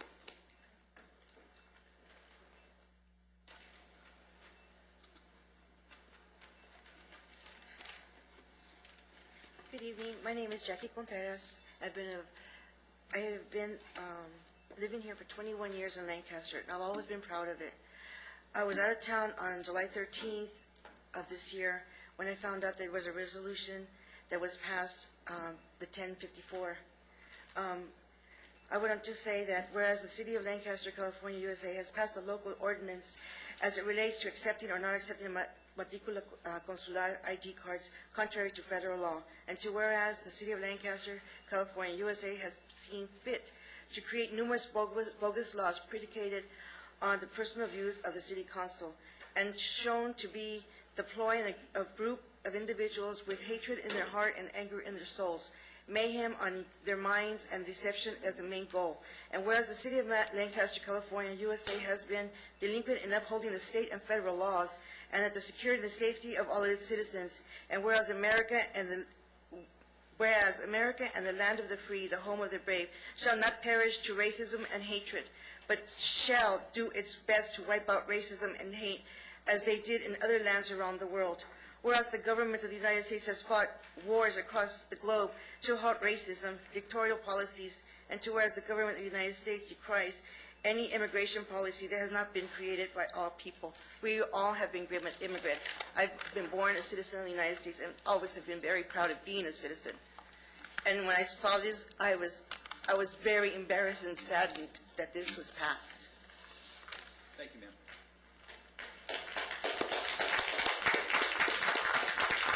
Thank you, ma'am. I'm sorry I had to step down for a minute.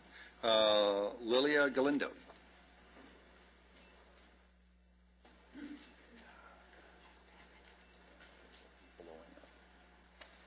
My name is Lilia Galindo. I also came to express my concern with Resolution 1054. I believe that is divisive and is against business. 36% of the population in Lancaster is Hispanic. And if Mr. Gonzalez is going to help the city council, I believe that the city council should help the Hispanic population. Otherwise, the Hispanic population is not going to help Mr. Gonzalez. It doesn't matter that you spend a lot of money making a strategic planning. You are not going to be able to bring business if you don't have a united community. We need peace of mind to work. We don't want to be fighting with each other.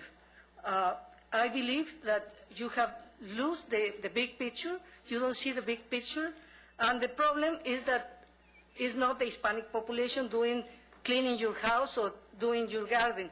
The problem is that many jobs have been outsourced, and you don't have idea how many, because nobody in the companies in the United States don't report how many jobs have been outsourced. Then I suggest that you focus bringing jobs to the region, but we don't want politicians advertising job fairs with jobs that pay only $10 salary. It's the middle class who is being affected. The middle class who has lost jobs, pension plans, benefits. We have nothing, and we don't want the $10 jobs. You should be focus all your time and energy bringing jobs. But if we have a divided community, nobody is going to want to invest. And I am telling you, Mr. Gonzalez is helping you. You just help the Hispanic community. Otherwise, you are not going to have any response from the Hispanic community. Thank you very much. Victoria Zavala.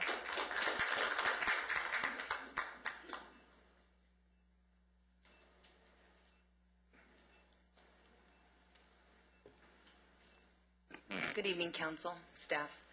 My name is Victoria Zavala, and I'm actually a citizen of the United States. I was born here, raised here, and very proud to say that. And we do have more in continuance. And I'm just actually here to tell you all that when I was out there and I was campaigning, pounding the pavement, and you guys were all proud of me, whether I was, eligible or not. But do you realize the people that I've talked to every day, the job owners, the small business owners, the things that are going out in our community? I'm telling you right now that as time goes on, what are we doing to our children and our education?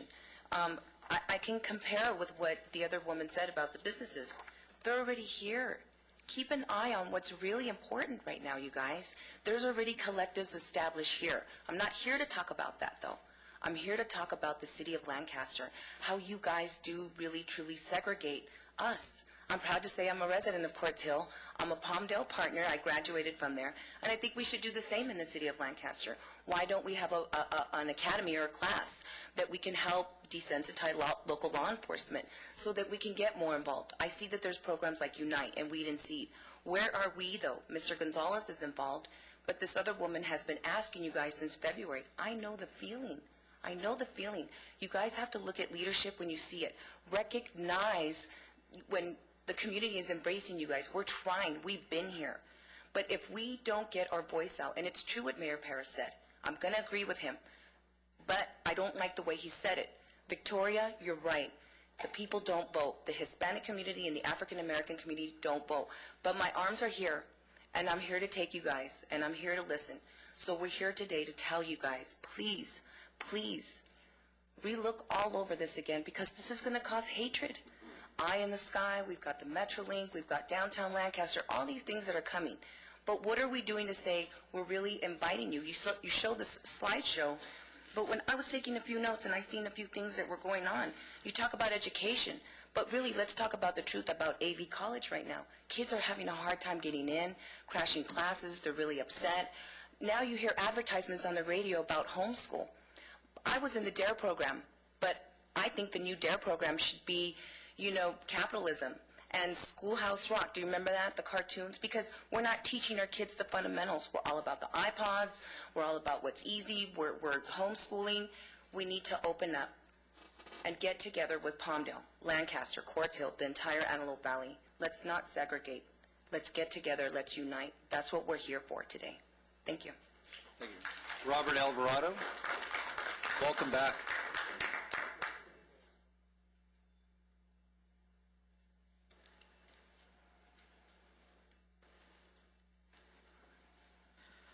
Good evening, Mr. Vice Mayor, members of the City Council, City Attorney, City Manager, and City staff, and of course, members of the public. My name is Robert Alvarado. I'm the president of the Antelope Valley International Heritage Festival, and I'm here to officially invite the entire community of and city of Lancaster and its residents to a festival that is going to be held in the Lancaster City Park on Saturday, September 11th. I took the opportunity to come and approach the council to invite them because we really do want to see you over there representing your city, our city, especially since the city of Lancaster is hosting this event. This is a great opportunity to communicate and to talk and to network and to pretty much rebuild some of the friendships with some of the community members that are going to be attending that event. I think that this event was established 16 years ago with one purpose and one purpose only, was to unite and to educate the public, to bring about unity and also understanding, and to make sure that we work together as Americans. So I'm here to invite you all to attend on Saturday, September 11th from 10 to 4 at Lancaster City Park. Thank you very much. Well, I know, Robert, the food and the entertainment's always great. Absolutely, and it's free. Yeah, and you know, there's another cultural organization out here that I'm actually a member of that we started a couple of years ago, the Sons of Norway. So, you know, you maybe can contact them too and stuff. We got some good food too. Can I give you a call later on and give me the info? And we're always looking to expand the festival, and I know I still have time to expand the festival to bring more different ethnic groups and different organizations, profit, nonprofits, to let the community know that we're living together. Might as well get along and learn from each other. Yeah, it's always a good event. Yeah, thank you. Glad to see you there. Thanks. Barbara Mizell.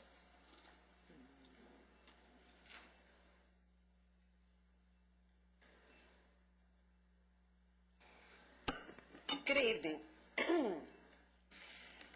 council members, and I'm sorry the mayor and councilman, Mr. Mann isn't here, but everybody. This is in regards to the housing director. Hello? Gotcha. Okay, you have a wellness home, and it's in a community where my son lives, which is K15 and 38th Street. And it's a wonderful idea, and it was in the newspaper, and it said, give some ideas, people will come around as of the first, and of course nobody did. So I have an idea for you.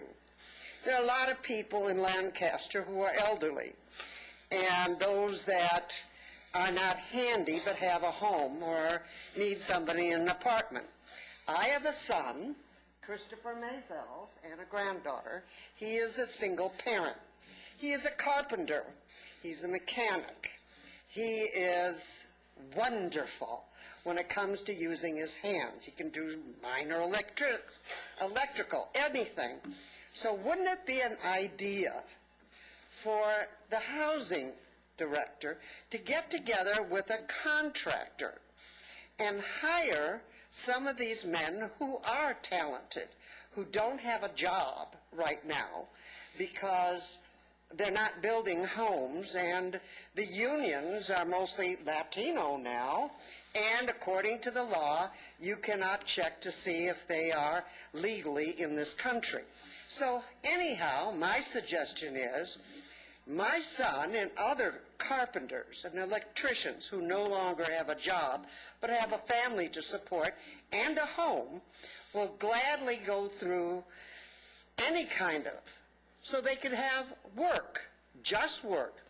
You can send them out to some home that needs carpentry, doors that need to be hung. He's hung 3 windows in his new place that he got on a short sale, which is great. 3 bedroom, 1 bath. He could have used 2. Anyhow, he's very, very good, but he needs work. It's up to you to create jobs. I have a son who's creative. Create a job. Thank you so much. Any question? Does anyone need a carpenter? Thank you, Barbara. Lyle Talbot.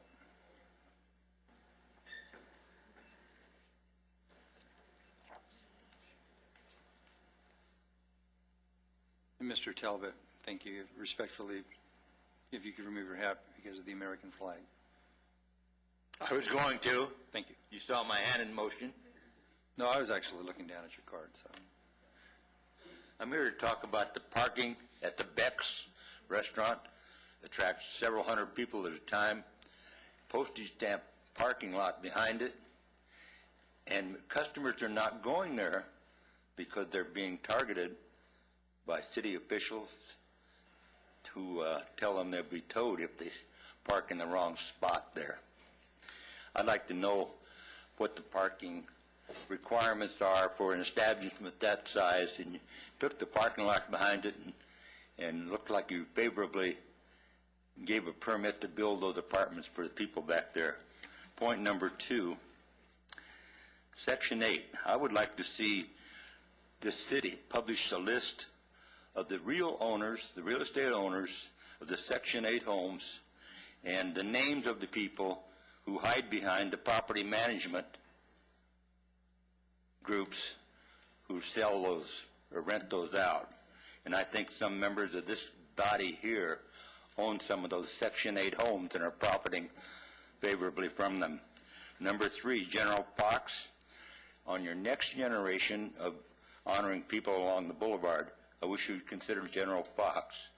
He was my supervisor when we built Fox Field a little over 50 years ago, and he's never been recognized, so hopefully you'll pick up his name. And on September 11th, the Airport Association, which I am going to be a member of soon, they are also having an event the same day as the cultural thing at the park, September 11th.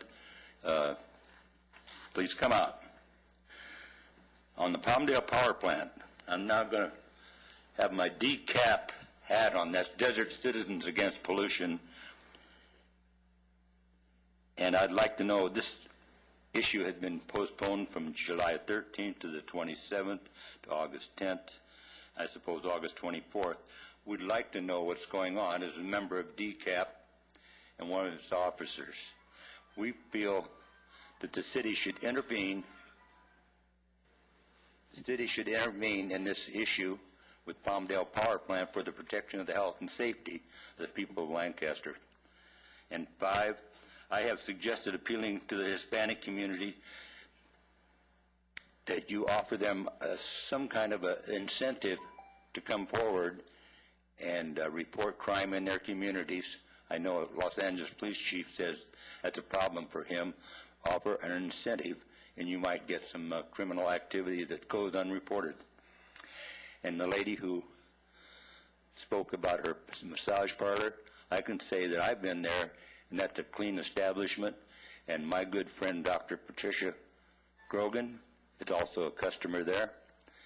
And it's a very favorable atmosphere and relaxation. Thank you very much. Thank you, Mr. Teller. David Aber and Andrew Nieto, your cards were in late, so we're not going to hear you tonight. You can come back at the next meeting. Next is council reports, CR1. This is the activities of the board of the AVTA. It's Councilwoman Marcus and Councilman Mann. Chris. Sorry. Go ahead, Sherry. Sort of a glare here. The board approved the award for construction management services to Harris and Associates for the facility phase 2 expansion project at ABTA.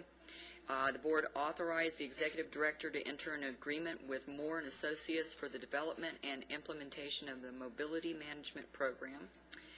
The board approved the scope of work and authorized the executive director to execute an agreement with R&R Consulting for assistance in crafting. Barbara, hello.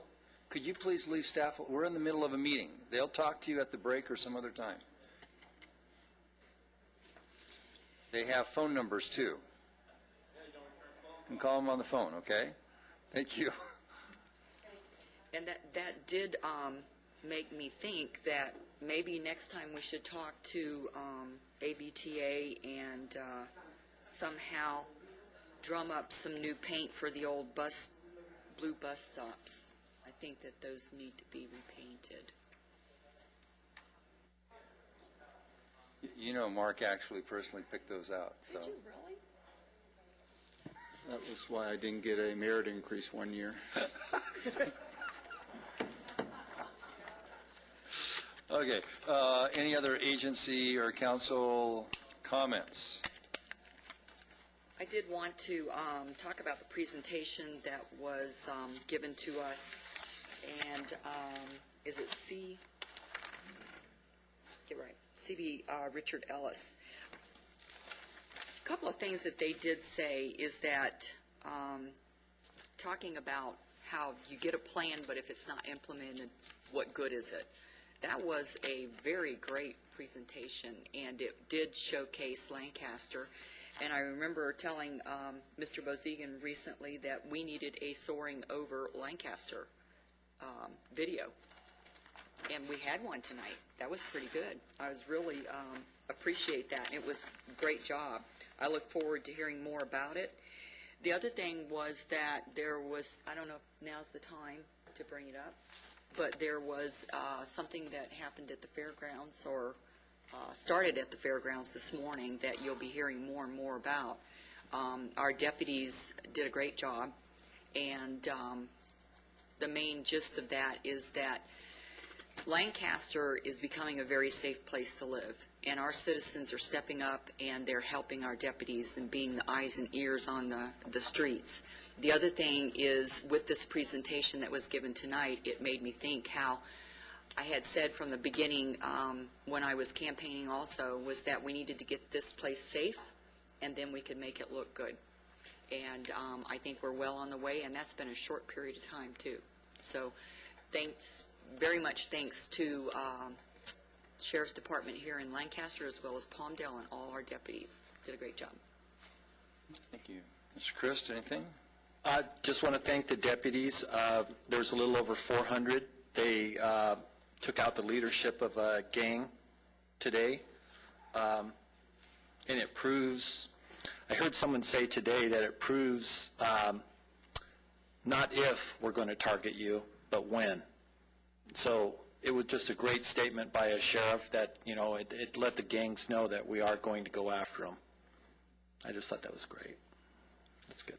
Okay, with that, we are going to go into closed session, and when we're done, we'll come out and make any announcements.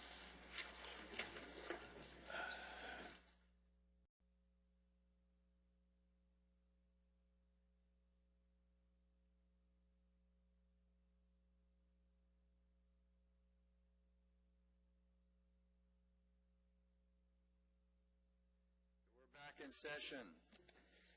Mr. McEwen, if you could announce any actions taken or direction given from closed session. Mr. Vice Mayor and members of the council, the agency city council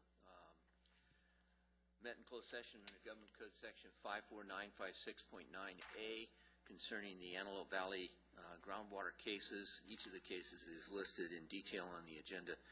Gave direction to outside counsel on handling those matters. We also do have a resolution on the agenda that will require action after I report on the other two closed sessions. The second closed session was under Government Code Section 54956.9A concerning the Mongols Nation Motorcycle Club versus City of Lancaster litigation. Received an update on the status of that litigation. No action was taken. And the final closed session was under Government Code Section 54956.8 concerning property located at 43244 Drivers Way, and gave direction to the agency's negotiator, executive director, concerning negotiations concerning price and terms of payment on that real property negotiations on the with the two individual entities listed on the agenda. Okay, and no further action was taken on that. Okay, thank you for that. So now that we're out of closed session, we have NB1, which is the Antelope Valley Accord, which was part of the discussion in closed session. So unless you have any more discussion or anything to say, I'll take entertaining motions on resolution number 1061. I move we adopt resolution number 1061. I'll second that. Call for a vote. It's unanimous.